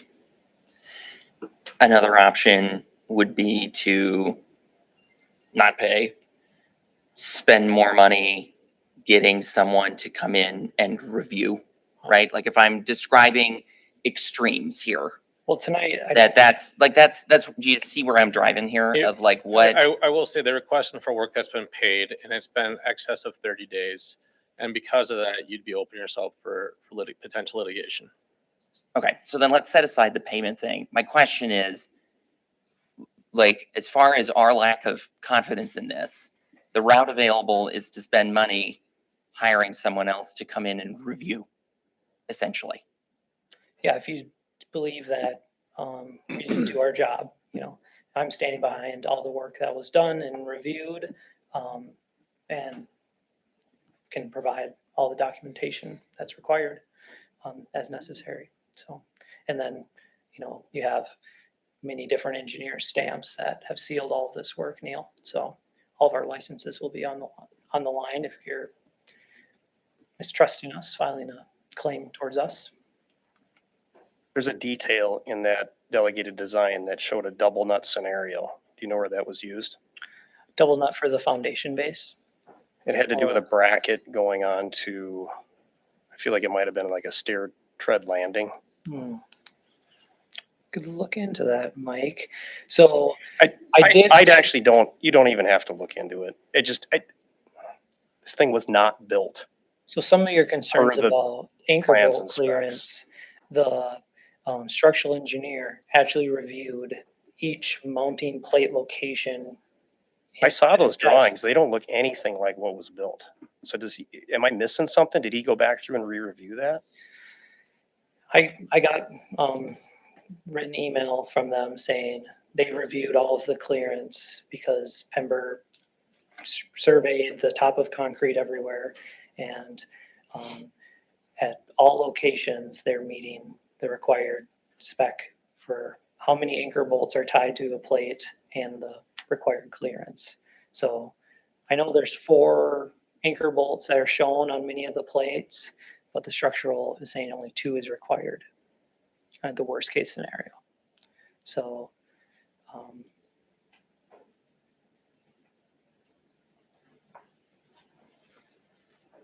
yeah, I believe I have something to address every one of your concerns, Mike. And if there's any other concerns, please let Devin know. I can respond. Well, like I said, I walked it again yesterday, and one of the cross members that I've been watching is still loose. The So kick plate? no, it's not a kick plate. It's one of the diagonals. Okay. Which just goes back to the idea that every time you come here and you tell us that Pember's been down there and they've looked at it and they've addressed things, that makes me question everybody involved that's looked at it and said that it was built right. Yeah. No. So. Yeah, I mean, how I feel about this situation is that we paid for A, we got B, and then everybody involved said, B is good enough, take B. Now pay us. Yeah, that's exactly what I'm hearing. Nope, I'm not interested, so. And I can appreciate your comment, Devin, about pay apps and outstanding invoices and stuff, but I don't know, like,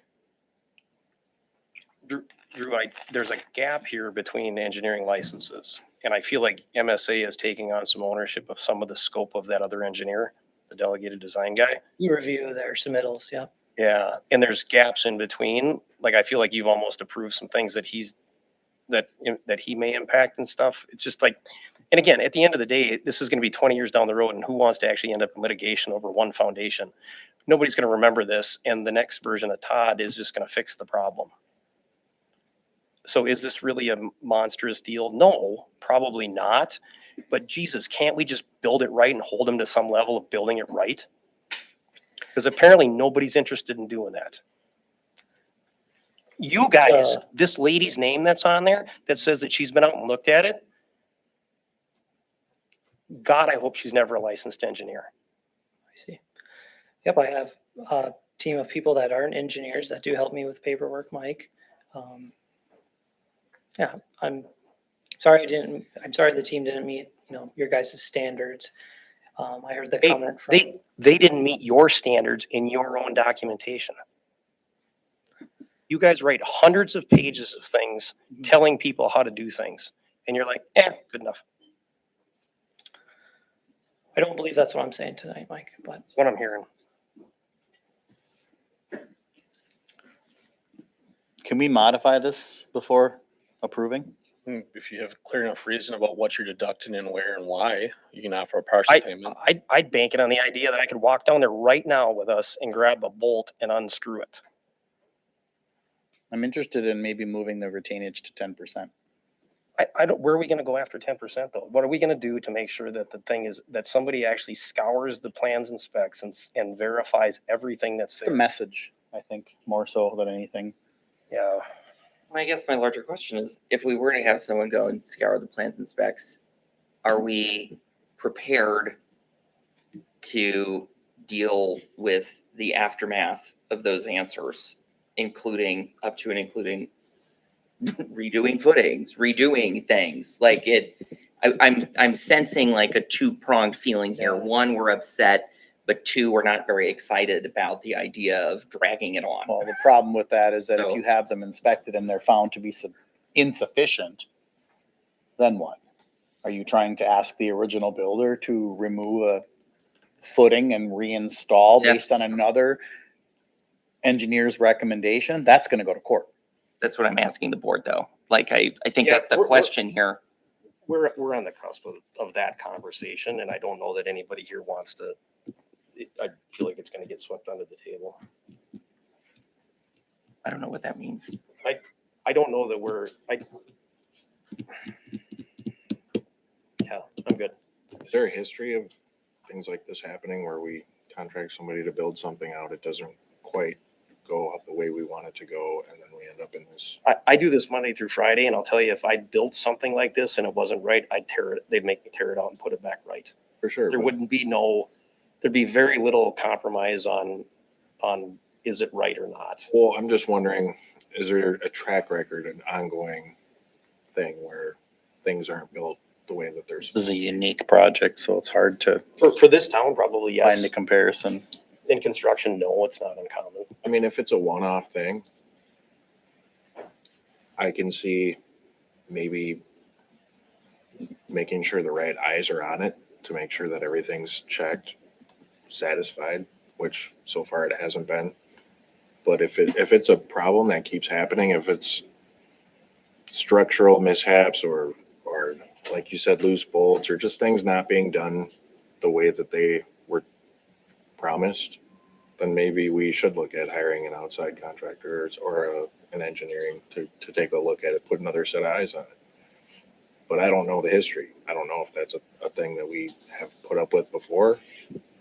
That's kind of where my extra retainage is coming to, is to cover somebody else to verify what we're being told. Can't cost more than $50,000 to ask another engineering firm to inspect the whole project. I'm looking at 250 to 500 an hour, how many hours it take to look it over. So would you like public works staff, would you like public works staff to go down and check every one?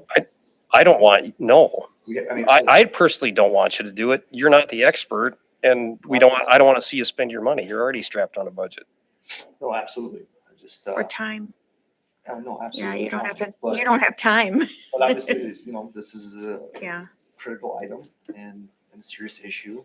Oh, but 366 days from the end of this project, you will be the one doing it all.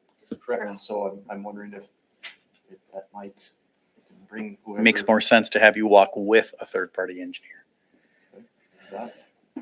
So if we were to run Brad's idea to the ground, we increase retainage and then would we approve this pay app?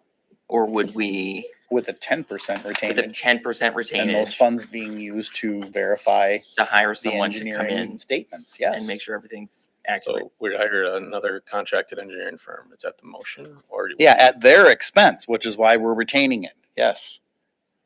We'll have to pay the contractor back, the overhead. We're just holding the money back from their final payment. Are you talking about? So I'm at the setup? point where I understand what you're saying, okay? But again, we asked for A, B was built, and we were told B was sufficient. Now pay for B. That's a court case. I see. What was different than what, in your mind, what was different than? I'm not gonna what was rehash that. provided? Mike has already brought quite a bit of that forth as it is. I mean, we can go even as far as to the original welding. There was 6 months of delay on the project just due to another subcontractor not doing their job correctly, not sourcing the iron correctly, not fabricating the product correctly. But the product is what we ordered down there. That's, I guess my point, that stands out. with Disagree. me. Drew, there is nothing in your original specs that agreed to grinding the tops of foundations to Right. expose rebar and then putting epoxy back on the top. Yep, my plans don't encounter them to Yes. rework concrete, That's what I'm saying. We asked for A, we got B, and then we were told B should be good enough. Now pay for B. No, that's not how that works. So for us to be told we have to pay for what's been asked for, we don't even have a true value on what has been given at this point. That's why we need to ask somebody else to say, okay, yep, you got B. Well, guess what? It's really worth about this. And I'm guessing it's not going to be as much as what A was. Okay, I follow you, Brad. I mean, we're at the point where I don't want Pember or MSA to be a poster child for us having some teeth in what we do for projects in the village, but someone has to be held accountable. $1.4 million was spent on putting this together. That's a lot of taxpayer money. That's like it's a year and 3/4 of a CIP. Mhm. Yes, some of it was grant money. Thank you. But we spent over $700,000 on this project Yep. of taxpayer money, and we're not getting what we paid for. So if we have to spend another $30,000 in court to prove that we didn't get what we wanted and not pay for it, we can do that. I'd have a lot easier time explaining to the taxpayers that it's worth fighting for that than it is to just fork over $750,000 for a project that is not built to the way we asked for it. Okay. So my understanding of the work that we didn't order was some concrete footings, and those concrete footings, let's say, they're $1,200 a piece. And I found that there was 12 of them that were deficient, but as I did more review and coordinating with the structural engineer, they said that they meet the code, meet their requirements. So The list is longer I don't though. know. It's a lot longer. Are concerned the with- railings welded? Yes, each one is welded. They actually went to continuously weld them. Did they do a spectacular job? They made a mess. Then there was 4 other visits, sanding and adding Bondo or joint filler, which is a standard practice. Yeah, and are the stair railings aligned? For my review, yeah, they're aligned within an inch. Right? They're not. I walked it. Again, I walked it. Okay. They're not aligned to the spec. What was the allowed deflection? 1/2 inch? That's for the deflection of the grading. Yeah, they're not plumb. But Like they were not welded plumb. There's more. Like I don't want to go through each one and assign a value Yeah, in the but I middle of want a you to meeting that's already going to run understand long. the What scope I'm of- saying is that we are not getting what we asked for. Okay, so I think it's important to get another party to check your work, and that can come from retainage. What's the requested retainage still? Help me out here. 52,000 right now, 5%. So in theory, if there's you got, I don't think it's 50, but if you're gonna hire an engineer to do another review, you're gonna spend half of that probably putting together a I was report. thinking 10 to 20,000 on that. I went 40 hours for somebody to stand there and look at things plus a report. So you got 80 hours at 250. It's half of that 52, but you're still you want to hold retainage enough to fix any potential deficiencies, which you were rattling off 12 bases plus a handful of other things. So I just got a quote for a base myself at $400 on flat ground. So 12 times 400, that's only $4,800. Now you're talking on top of a hill. Let's call it Twice that. every bit of twice that, and then twice again because you got demo. 16. There's another 20,000. So you got 100,000 just in obvious things. Now you're You don't know what you don't know. because we're not the experts. We just can tell by looking at it. So you got a couple 100,000 potential of Things that you know that the developer's not going to pay for, the manufacturer or the installer is not going to pay for. We will have to cover that. And the retainage that's currently set aside is not going to be sufficient.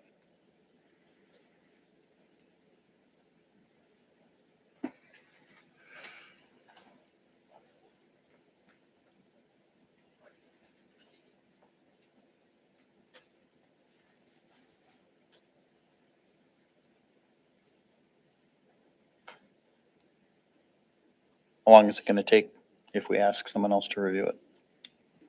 Who would do it?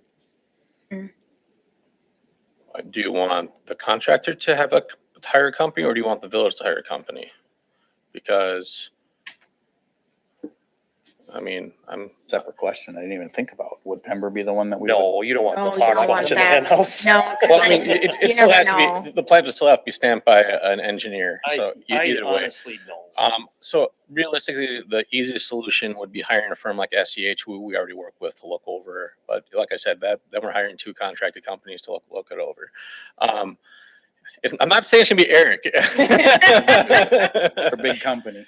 SEH is, Honestly, I wouldn't want Eric to do. I wouldn't No. want SEH to do it anyway. I'd want some other third party that has no vested interest. so in it. you have Stan Tech, you got other companies in the area that handle this kind of stuff too. I would lean towards more a larger company like a Stan Tech, who has many branches and arms of engineering. But that's, I'm not saying that this is what we have to do. I'm just putting out possibilities here. Like, We gotta kind of. I mean, currently you have an engineer who we've paid to do this project. You know, if the view of it is not being sufficient, you want to hire a third company, that is your, or a second company, that's within your right to do it too. I feel like we owe it to the taxpayers to make sure it's done right. Under this review idea, Question though, well, where am I gonna find 30 grand? let me ask my question first and then we can continue digging, but it's a good one. Mhm. The review, can you help me understand the level of review the work that's been done has gone through? Like what, I'm asking because any review that we do, I'm trying to understand the level of review that we're requesting. And I think part of that for me is understanding what review you've been doing. Because right now we're using the word review, but I don't know necessarily what that means. Yeah, I'll comment on what I believe they would do. They would review all of our plans and submittals to make sure the calculations were done correctly and that the plan, what we ordered, was built sufficiently and structurally. So, MSA, we provided the original plan, did the original foundation calcs, and then so engineer would review us. Then there was a shop drawing review process where we had some delegated design where we designed the final on-site stairway system through Superior Iron and their consultant. That engineer would review that work. MSA has already reviewed that work. Then this engineer would review all the deficient work so that they can get up to speed on like what they should be looking for specifically, your concerns, which I've attempted to do, but I believe I didn't, I didn't meet your expectations. That's what I'm hearing. That's the extent of review I believe they would do. Neil, is basically 3 rounds of review of the plan, the spec, and then take a job site walkthrough, which would take, at least a day, verifying that things such as anchor bolt clearance and how many bolts are down there and things are loose, which, you have MSA under contract to do that for you right now, Neil. So it would be repetitious. Mike's concern about one of the braces that is loose. It's alarming to me, from my review of it and having, Pember review it as well. There, at least on Monday, I didn't see anything that was loose from, our review there, which I was there for 8 hours looking over things. So did I justify the scope of what I'm thinking you're requesting? Well, I mean, I think that the main thing I'm hearing from the board, and I guess that's on my mind, is that there seems to be discrepancies between the contemplated existence and what's actually on the ground. And so I think that the on-site review to me feels like the most important part of this. I don't know that I'm here questioning the math of the support columns. I'm more questioning if the support columns were built correctly. And so I guess I would skew more towards the direction of an inspection of what's been done in confirmation that we're not getting something that has a fatal flaw that is relatively easily found as a result of any discrepancies between the plan and what's actually been built. And I guess I think it's important for us to know that, because I do think the question of how we're going to pay for it's a relevant one. And we should probably know what we're expecting out of it. So part of that question is, if we get an answer back that everything's fine, then I guess we can all sleep better. And if we get an answer back that everything's not fine, then we've opened quite a can of worms that we're going to have to figure out how to fix, and that ain't going to be cheap either. And I just don't know where everyone's intestinal fortitude is for that on the board, frankly. I say trust but verify. I think we're gonna spend 25 to 40 grand hiring some third-party engineer that's gonna come in and review it. They're gonna put together a 15-page report. There's gonna be some correction items, and they're gonna have to go down there and fix them. And I think we're gonna have a decent leg to stand on. Okay. And it's gonna end up with some closures for a little bit, and it'll drag out for the rest of the summer, probably into next year. Then at the end of the day, then we'll finish paying the bill. You gotta understand, it's not like we're saying, well, you didn't do your job right. But when we have these meetings and you come and you tell us everything looks great, and then we've all put eyes on it and we're telling you that it doesn't look great, and you didn't seem to know where we were coming from with things until they were put on display with pictures and everything like that. Now you're saying everything's great, and we don't. There's people here that still don't feel that way. And it's not, I think Nicole put it best, we owe it to the taxpayers to make sure that what they paid for is what they get. And the last thing I think any of us wants to hear is, well, did you guys even look at what was being done? Did you guys have eyes on it? Did you verify that this was built correctly? Because I'm over here tripping over this, or, there's just, I think it behooves us to be very thorough at this point, just because of what's transpired. And I don't think that it's any one person's fault, but I would like to make sure that everything's checked out and it looks good, because there's gonna be problems down the road and we're gonna be on the hook for that. So we're on item D, 6D, right? And we're discussing about a pay up. So I'm going to suggest that we let this die for lack of motion, and then we direct Devin to go and research a third party to come out and do a plan spec and project review. And we talk about this at the next month's meeting. And I don't know that I'm worried about not paying Pember. I think there's enough exposure there that I doubt he's going to take us to court over it. I ask one question before we do that. I'm not, because still learning here. I don't know if this has ever happened or anything like that, but and I don't want,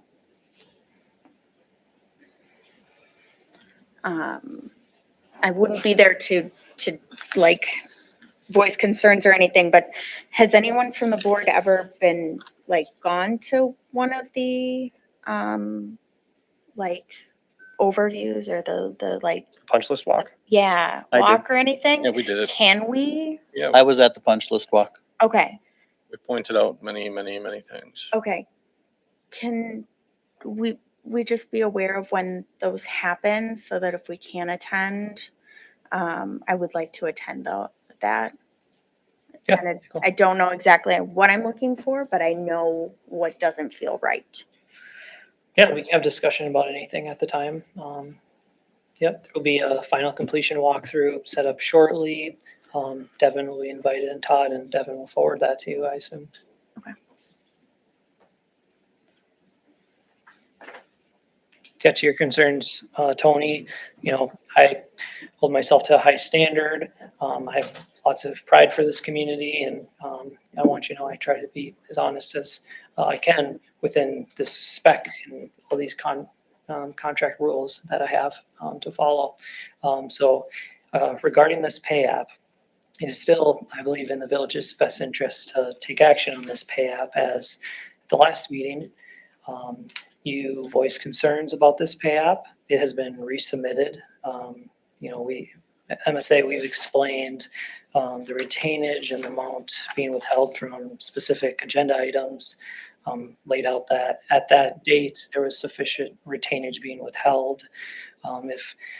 If you decide to not take action on this tonight and you're found, let's say in court or just through future findings that we could have taken action tonight, you'll have to pay the contractor, 5% interest on this amount being withheld. Just something to be aware of. I want to provide that as context. Yeah, I mean, they're supposed to be paid within 30 days per state statute. And We're then, supposed to build it like we have in the plans and specs too. That's a I'm state- just that's a legal yeah, responsibility. There's no way we can litigate this here, so we just need to come up with, can we approve it pending final inspection and a bunch of green checks? of what's been completed. Because right now, being request to be paid is items that MSA has deemed completed and appropriately built. If there's an item on there, my recommendation would be that if there's an item on there you do not agree with, remove that from the pay request, and then pay the request with the items you feel are completed, or to Brad's motion of increase the retainage. That's kind of what I would recommend here. At least there's some payment being done. If you feel anything has not been completed that is listed on there, please remove it. I'm feeling pressure to move this forward on a pay app, and just to throw something else out there, I don't know that I think Brad, you were, or no, actually maybe Neil, the possibility of an extended warranty. And I think we're gonna need that time. So I don't know if it becomes a part of a motion tonight or not, but I think we need to buy our time to get to review this more. So whether we decide to pay it or not, which I don't like the threat of needing to pay it that's being expressed tonight. But we need to talk about extending the warranty as part of this process. Because that's probably, at the end of the day, I don't know that we're just gonna have to keep forcing Pembroke back to fix it. Can the contract be amended at this point? That's kind of done at the point of sale, isn't it, or am I wrong? Through change order. You can change language in a change order, just like we gave them an extension when they couldn't get their crap together to begin with. Has that ever been done? Is that Something that can definitely be talked about. 2 years instead of 1 year? 5 is not uncommon, to be honest. If they want to get paid and they feel that their work has been up to standard, they might be willing to do something like that. So could we, being alive to potential legal risk, however unfair it may be, and I don't disagree with Mike's statement on the kind of unfairness of it, could we increase retainage, approve a modified pay app with that as a basis, and also direct you to go back to them and seek a 5-year warranty? Could that be a motion that y'all could work with? It's too far in our direction. That's gonna be too far in our direction, I think. You I want would 2 say, years? approve as presented with the condition that the contractor agrees to a change order to a 5-year warranty. Okay. And we still have more that's gonna be paid later. Like, this Mhm. isn't all of it. Like, this is just, We're still keeping, yeah, there's 65. balance to Yeah. finish, 265 left, yeah. I'd be all right with a motion to approve the pay app as presented on the condition that there is a change order approved by Pember to increase it to a 5-year warranty instead of 1 year. An I emotion. mean, this is what Is that the a motion? community. Is that a No, it's not. Well, no, I'm just saying like, that's what I'm thinking about. Like, this is what the community's talking about. Like, Mike and I have already expressed how we didn't get what we asked for. So to protect the investment, all right, you say it's okay because you built it in a way that wasn't what was originally asked for. You're saying it's okay, stand behind that then. Give well, us 5. just to qualify it a little more, the items that are gonna fail that I think are out there aren't gonna fail in 5, they're gonna fail in 10. I like the idea of 5 because it gives us time to dig in and figure out how much of what we really got did we, Well, it also What do gives we us pay 4 more years to find more stuff. yeah, Mhm. yeah, because once we find something, who's to say that the warranty doesn't start over? I move that we approve this pay application on the condition that Pember agrees to a change order with a 5-year warranty. I'll second that. And less of 14 days of liquidated damages. I think they still pay that, I don't want to address that. I don't understand what that statement He's meant. saying that because the pay request, the 29th, you decreased 14 days of liquidated damages due to the pay Fine. request. That's fine. I'm not arguing about that. It just has to be in the motion. Is that not covered in the pay request? Nope, that is money withheld from the payment after this paperwork is done. Help me rewrite this, Devin. Motion to approve on the condition that a change order is approved by Pember For a to 5-year agree to warranty. 5 years and Liquidated damages to be suspended on the 29th, right? liquidated damages to be suspended No, on the not 20th. suspended. Recommend to approve this pay app with the change order being executed of our 5-year warranty that you're proposing.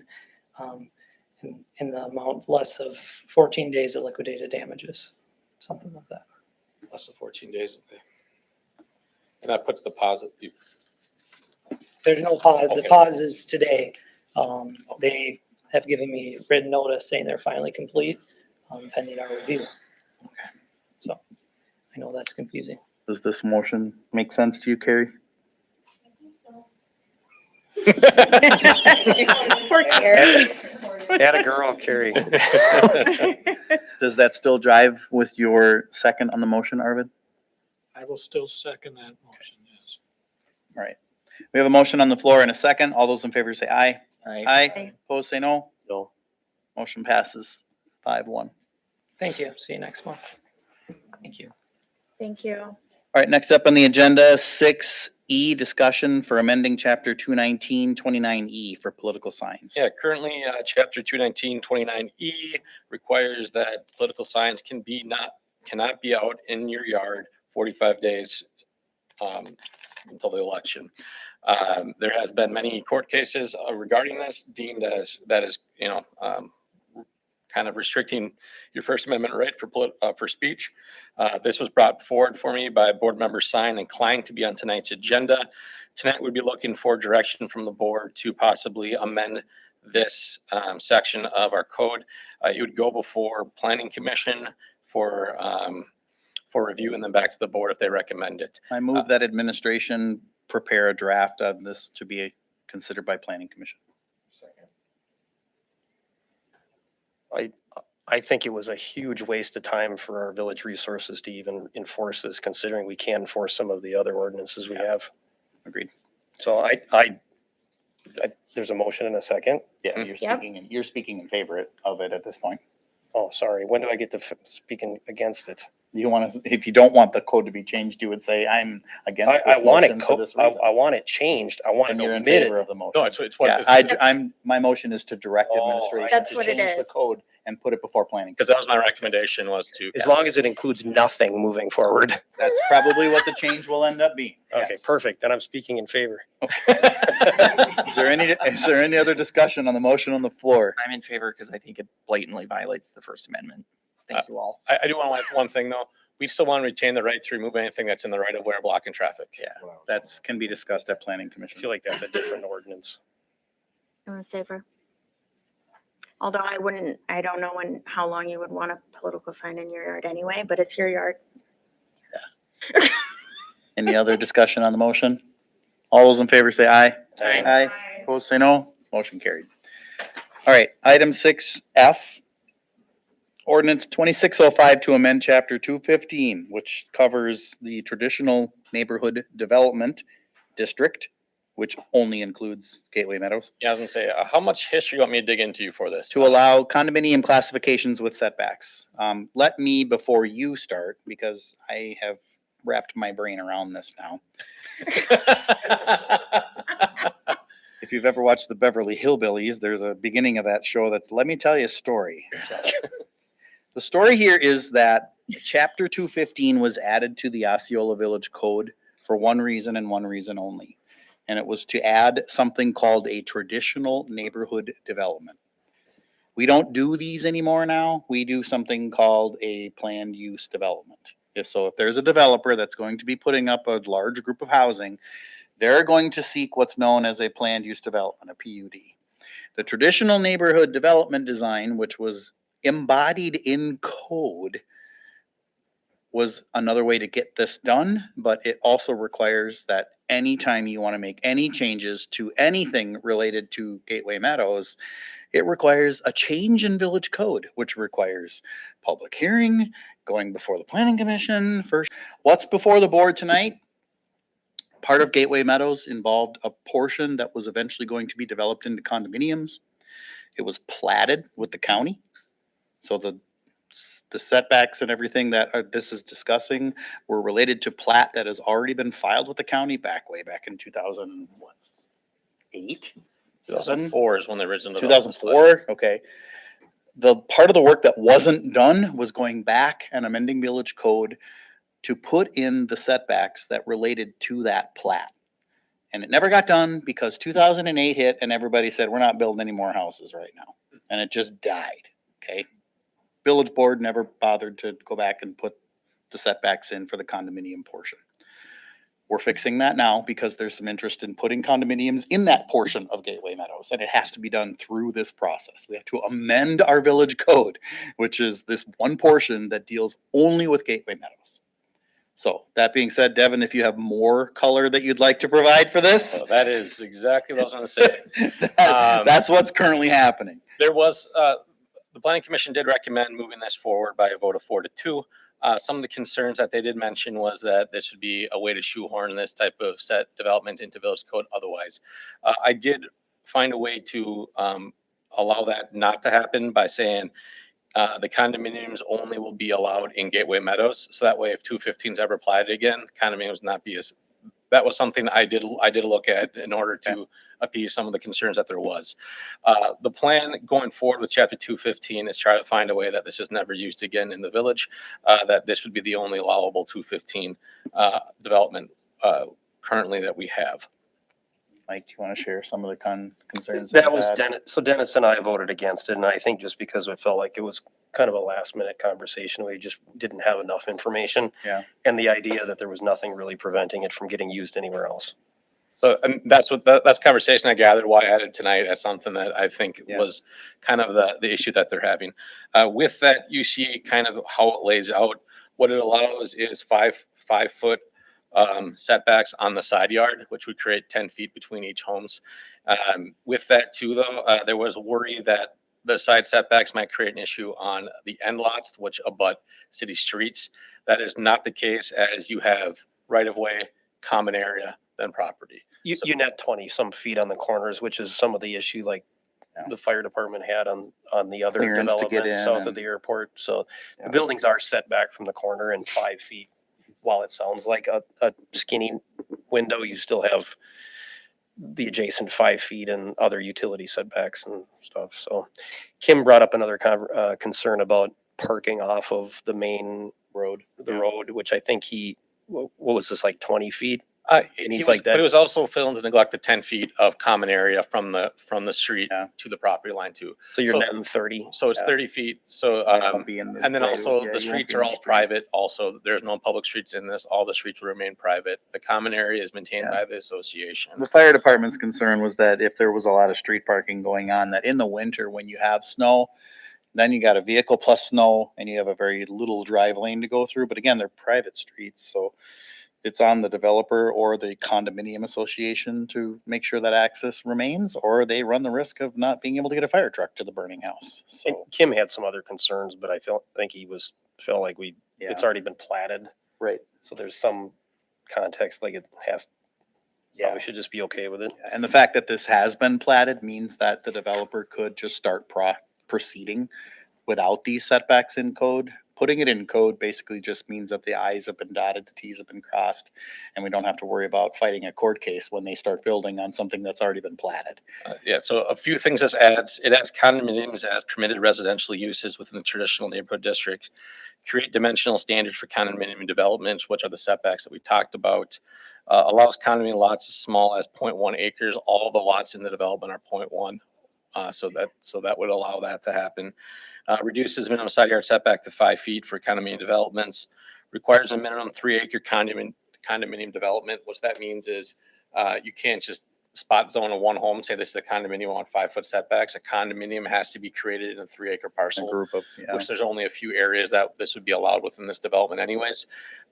So that once again only applies to undeveloped land within this development. Within Gateway Meadows, Yep. yeah.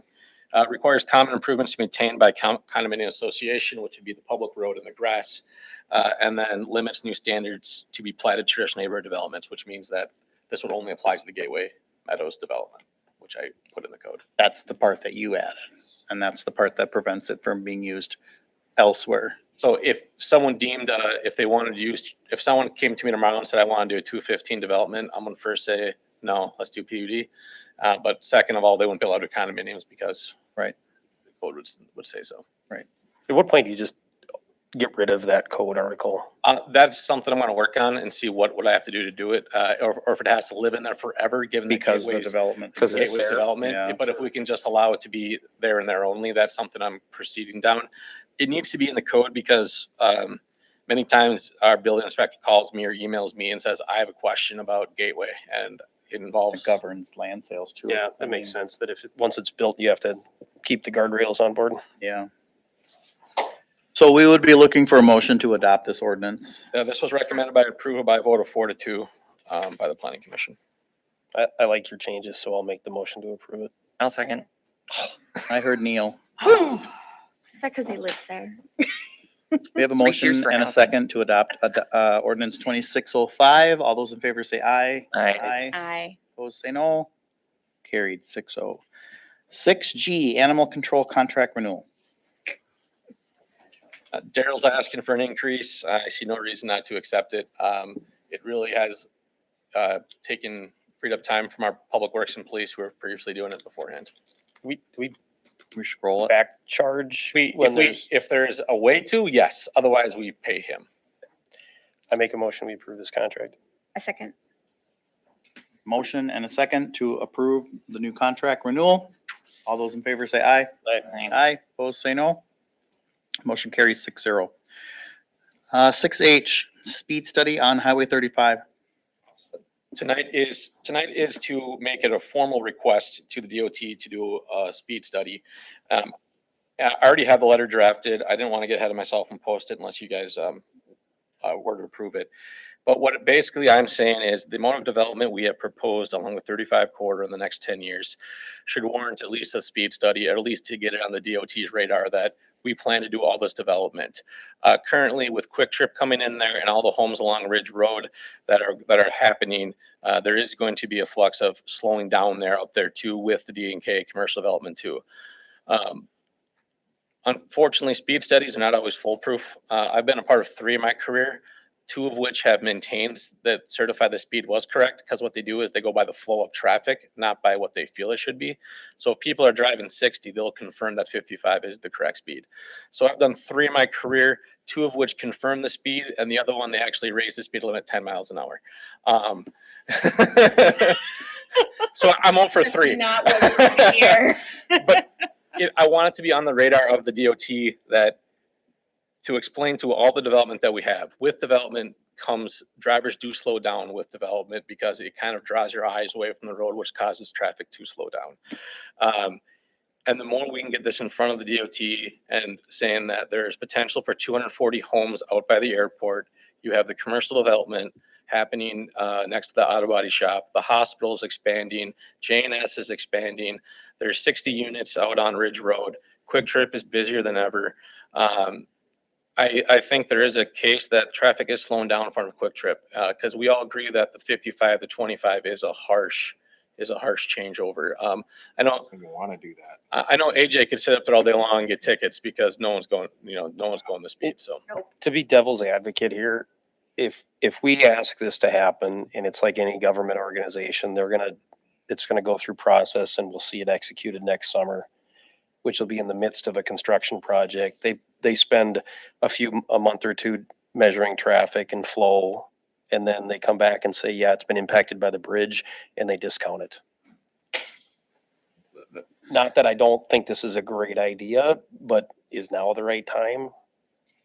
I also, to pile on, though I am in support of trying to get them to alter the speeds out there, that I do worry about creating the reverse bureaucratic reaction of saying, well, we just did a speed study. Yeah. And we've confirmed that it should be 55. And now, any effort to do it once the contemplated development is there would be harder to achieve. I will also add, it is annoying to me how sclerotic they are with this issue and how it really seems to be that they wait for accidents before they do anything proactive, I did which read is that, and ridiculous. That's a huge, in the request for this, they want you to outline if there's been accidents. There's been fatalities up there. Well, hang so- on. So 511 website will let you go through and there's layers and you can identify accidents. There actually hasn't been that many. It's been pretty minor. And then if you look at the details on them, they're not anything related to speed. So I'd love to see it happen, but I think we need to wait a couple of years. we met with the DOT on this. They recommended that the path be from the Depot Road all the way out to, what was it? Past the hospital. That's the one that's just south of. Not 25 the whole way, though. No. She was actually, The study area be that. Oh, the study area, okay. So here's a different angle. You guys have traffic engineers. What's your, I know this is. one's free, one's expensive. Well, I know, Yeah. but. In other All the right time to do communities, well, I'll start with this. In other communities, we've requested DOT speed reductions and gotten them approved. I've got one approved. Hitting higher than me. Yeah, and they ultimately didn't do a speed study of checking speeds of traffic, but just noting of the corridor, access points, the type of businesses, the type of Development. driveways, with the hospital out there, J&S, the gravel pit, the airport, it's not as typical of a rural highway. There's a little bit more going on there. Also with traffic coming in to town from the south, going northbound, to think that people are going to slow down to 25 where the 25 sign is, and then continue down the hill at 25 miles per hour, it's difficult. Yeah, when well, you're I don't know that purposefully 25 is doing the it. right answer. Right, I would agree. Many states are increasing their speed limits just because vehicles are safer and stuff. And I think there's a potential to put it out there. The that there's a DOT was in concern favor of about it. doing this because they do acknowledge the fact that all the development that has happened in this corridor. Where are we at with the development that's supposed to be happening to the west or to the east? The one at Healthy Airport. Yeah. They want a sewer design, so they're still moving forward. Because, I mean, is that something we can even illustrate Oh, on yeah. this request to the DOT? It's recently been annexed.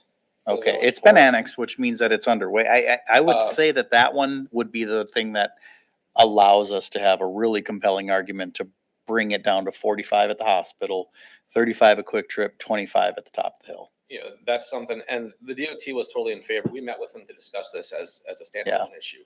And they agreed that there hasn't been a study on this in 10+ years, and there's been a lot of development. Yeah, it over the looks last way 10 different years. than it did. Well, even 20 years ago, the hospital wasn't there. So I think there is a good chance, and then if we can find the dates, we can just tell people in the village to drive slow. I mean, I want to see progress done here. I'm just aware of the idiosyncrasies. Eric, what's the turnaround time on a traffic study that you've seen in the ones you've done so far? May not even do one. Well, they may not What's the even do turnaround? one. Well, When you request it, is it within a year, 6 months? yeah, this was in Baldwin and the reduction happened in a month. So the DOT came out and did the study and made the recommendation in a month? Yeah, Well, it doesn't sound like they came out though, right?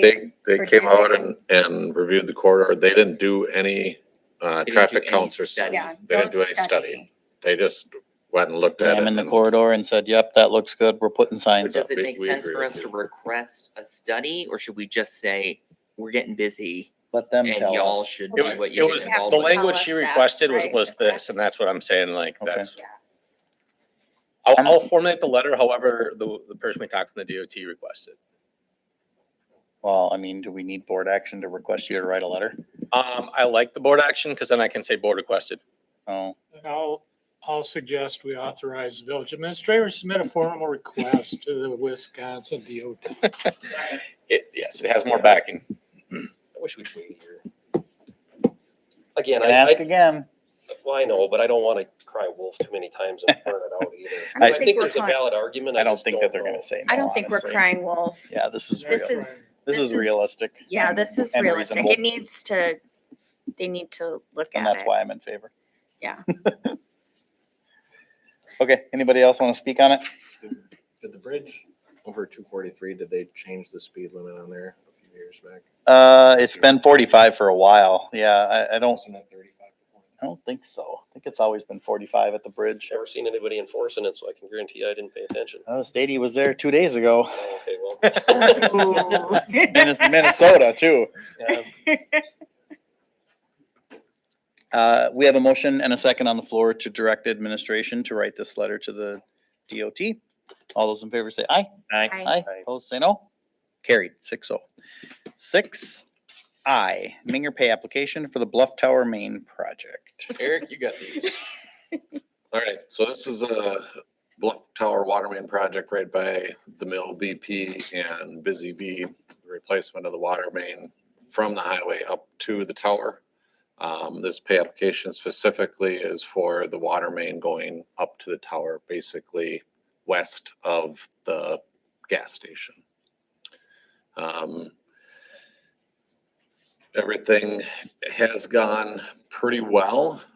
We talked about it before at a different meeting when I was giving an update of the conflict of the Excel's power that runs up that access road. There was some delay in getting started for them to de-energize that line. That's since been conduit installed. The line is actually still de-energized, and the different cell carriers at the top, who are T-Mobile and AT&T, are operating generators to operate their equipment up there, which that's been working well. No, kind of. Kind of. AT&T lost service for a week. Yeah. That was their own issue. But yeah, so we're through that. That's what this pay application is for, is predominantly that water main that's going up there. They actually got I'm sure everybody noticed, we had the highway closed last Thursday into Friday. That's when they installed the water main into the highway and made that connection. We did get part of that paved back. they actually ran into more things than were expected in the highway. Slowed them down. We had hopes that we'd get it all paved under detour. That didn't happen. Got the good portion of the binder done, which is the first layer of asphalt. I'm sure you've driven it since last Friday. And then they'll have to pave the remaining spots under flaggers, because we've just got the one detour. We have a date for that yet? Next Tuesday is when the final paving, we just found that out today. I reached out to the DOT, and I was gonna make everybody else aware too that that's coming. Okay. So next Tuesday, it'll be a mess down there as it goes to one lane of traffic with flaggers. It helps that it's coinciding with 243 closing down for the roundabout. If you've seen those signs, they originally started, that's a MnDOT project, Highway 95, Minnesota 95 and 243. And their signs changed to they're closing at the 20th, which is Monday. All right, can we have a motion to approve this pay application? I got a couple questions. Okay, wait on that. Go ahead.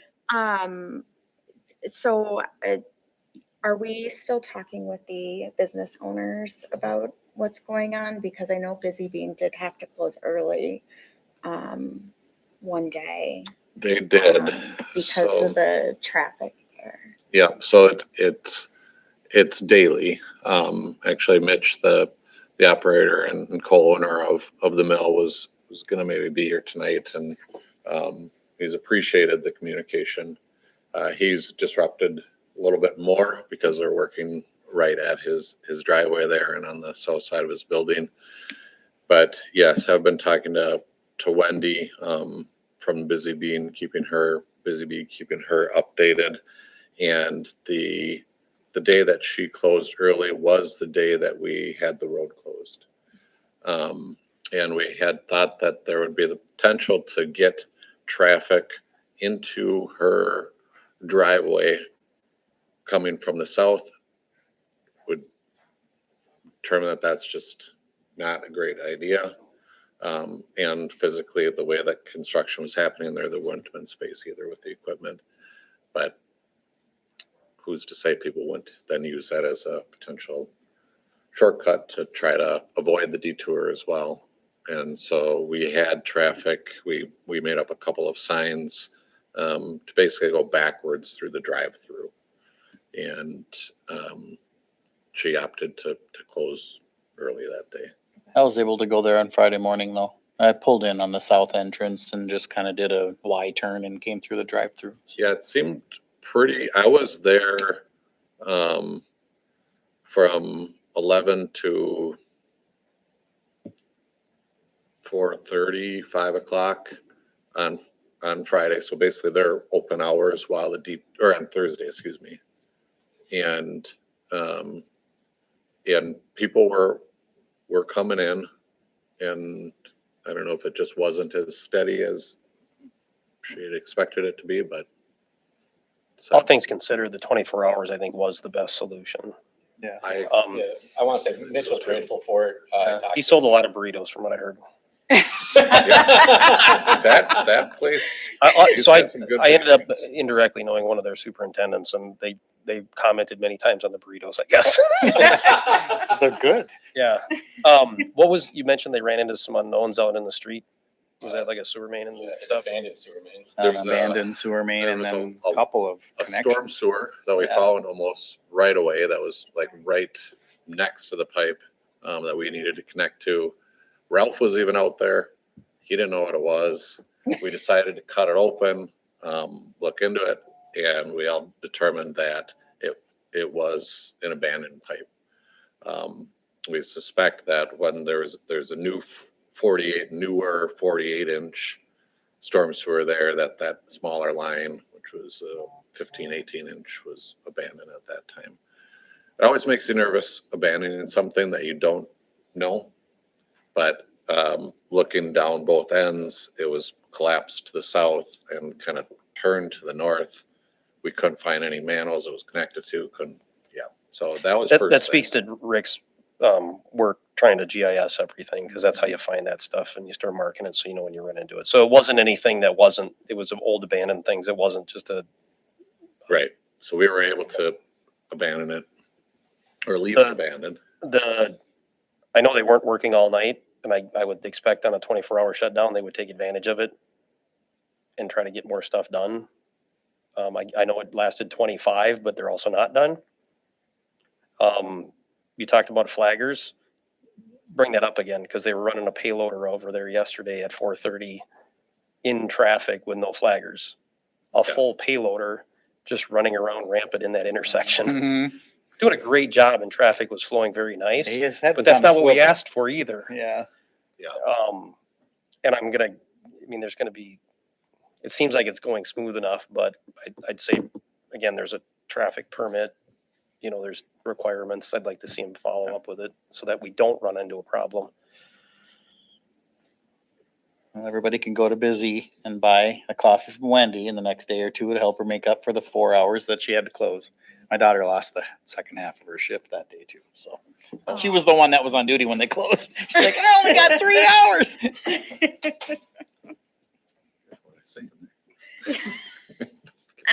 I didn't know your daughter worked there. All right, so any more discussion? Otherwise, I'll take a motion to approve this pay application. I'll make that motion. Second. Motion by Nicole, second by Neil to approve the pay application. All those in favor say aye. Aye. Aye, opposed say no. Motion carried. 6J, JNS pay application for Ridge Road. So this pay application is predominantly for underground work.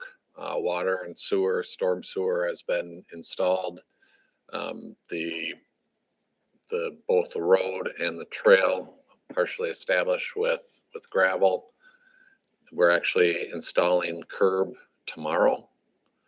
After the curb gets installed, then there's a guardrail that's down at the north, on the north curve. That'll get installed and then it'll be paved. So we're looking at probably 3 weeks before paving. So next week will be open.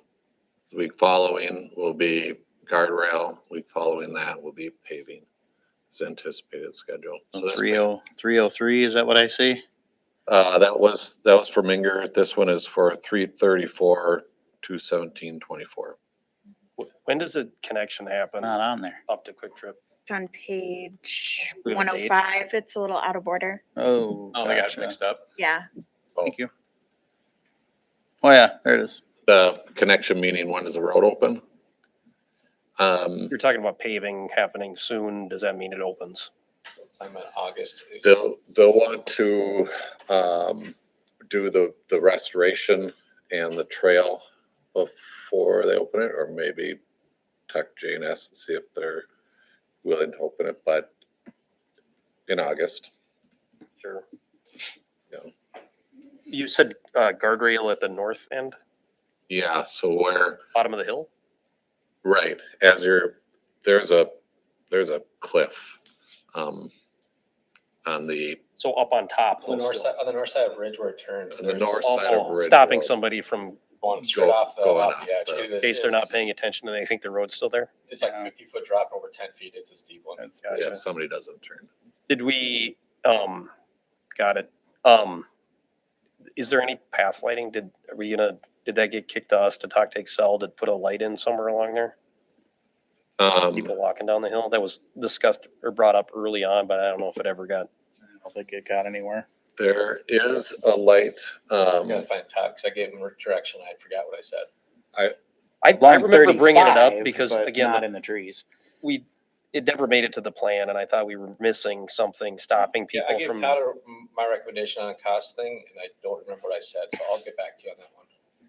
I think at some point somebody's gonna ask for if they're walking that, and that eventually is gonna be part of we're not gonna run a sidewalk up the hill on 35. We ought to do something through there. I'll find out what we agreed upon and send it to you on that. My guess is we don't have there's no public street lighting circuits that go that way. When we end up in an area like that, we just go back to Excel and say, hey, put a light in and send us the bill. Basically, yeah. Yeah. which is just a department task. Perfect, sounds good. You don't need to follow up with me.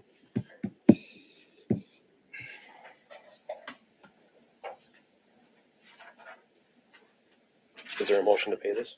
Not yet. No. Yep, made. A lot of the quantities to date, they're a lot higher than They've been- the estimated. They Is ran that, so much rock. yeah, is that, So, did we like put that in the budget for this and? yeah, so- well, I include, actually, what was approved, if you scroll all the way to the top, there's a $50,000 allowance. Okay, Do that so that the total contract amount that you guys approve ends up being, hopefully, we don't go over that. Because the contractor gets paid for the quantity that they install.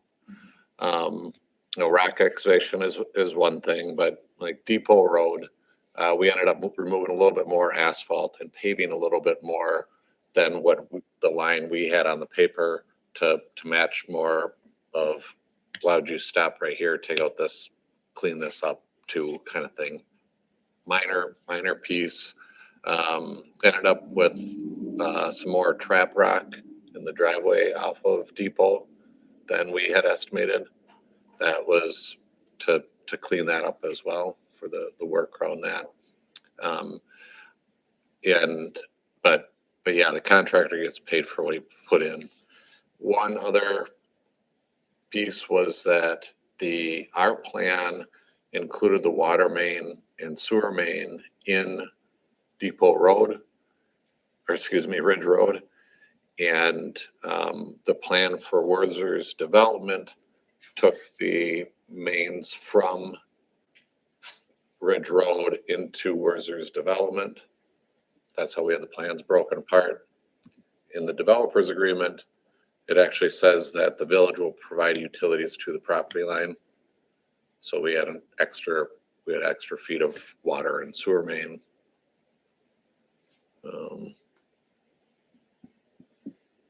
But yeah, they're estimated quantities and they get paid for what they put in. That's how it ends up. I just wanted to make sure it's all.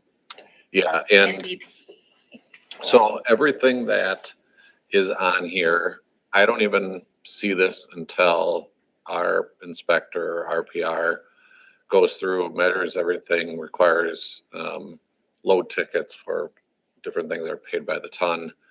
And like rock excavation is measuring as it's removed. You'll see that the rock excavation and excavation for the stormwater pond is actually planned quantity, and we just agreed to that. They went over because you don't just stop as they're digging and pulling out rock. But the linear rock excavation for storm sewer, water main, sanitary sewer is measured at, regardless of how wide their trench is, the spec calls for 12 inches wider than the pipe. You get paid for 12 inches wider than the pipe, either side of the pipe, 6 inches below, and then to the stop of rock excavation, which we measure out daily on that piece.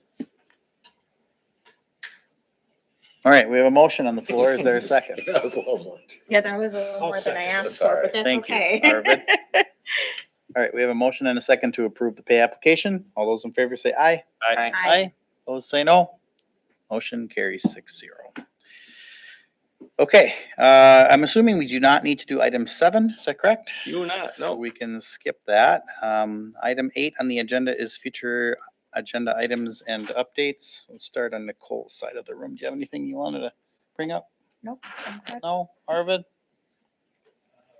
Just feel like we probably need another good report on the bridge timeline and. I'll give you a quick one. They are vetting the bids right now. They'll be selecting the contractor here, and then once they select the contract, we'll have a timeline or an estimated timeline from that meeting. Dimitri, who is the project manager in Minnesota, said expect that sometime in August. Which, to piggyback on that, bids were supposed to be completed in April. So we're talking 3 months creep now. He also said it should have no impact on the duration that we've already I don't talked about. believe it. But I'm just reporting back what Dimitri said. And the thing is if they don't mobilize and build the causeways by the time the bridge or the water freezes, now you're looking at spring before you demo. So I'm of the opinion that it's not going to be knocked down until March.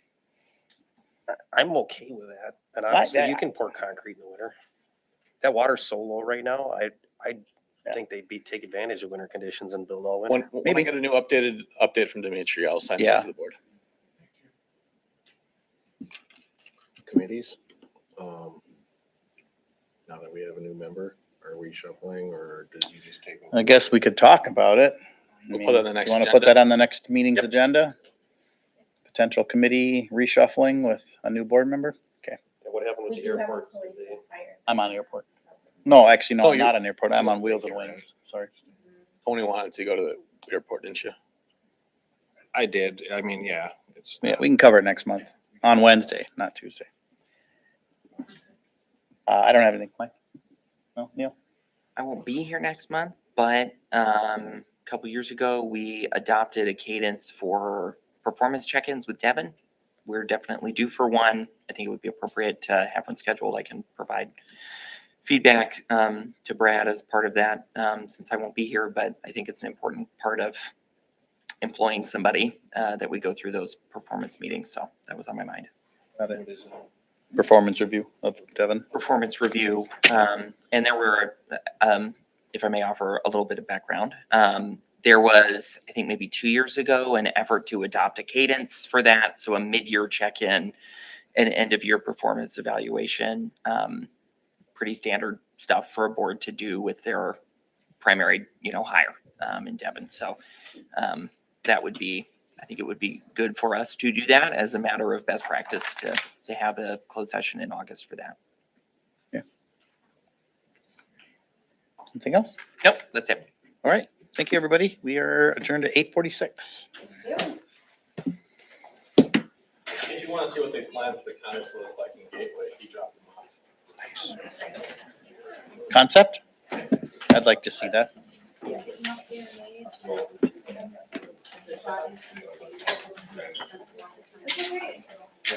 We just gave me a lot more information than I was expecting. What's that?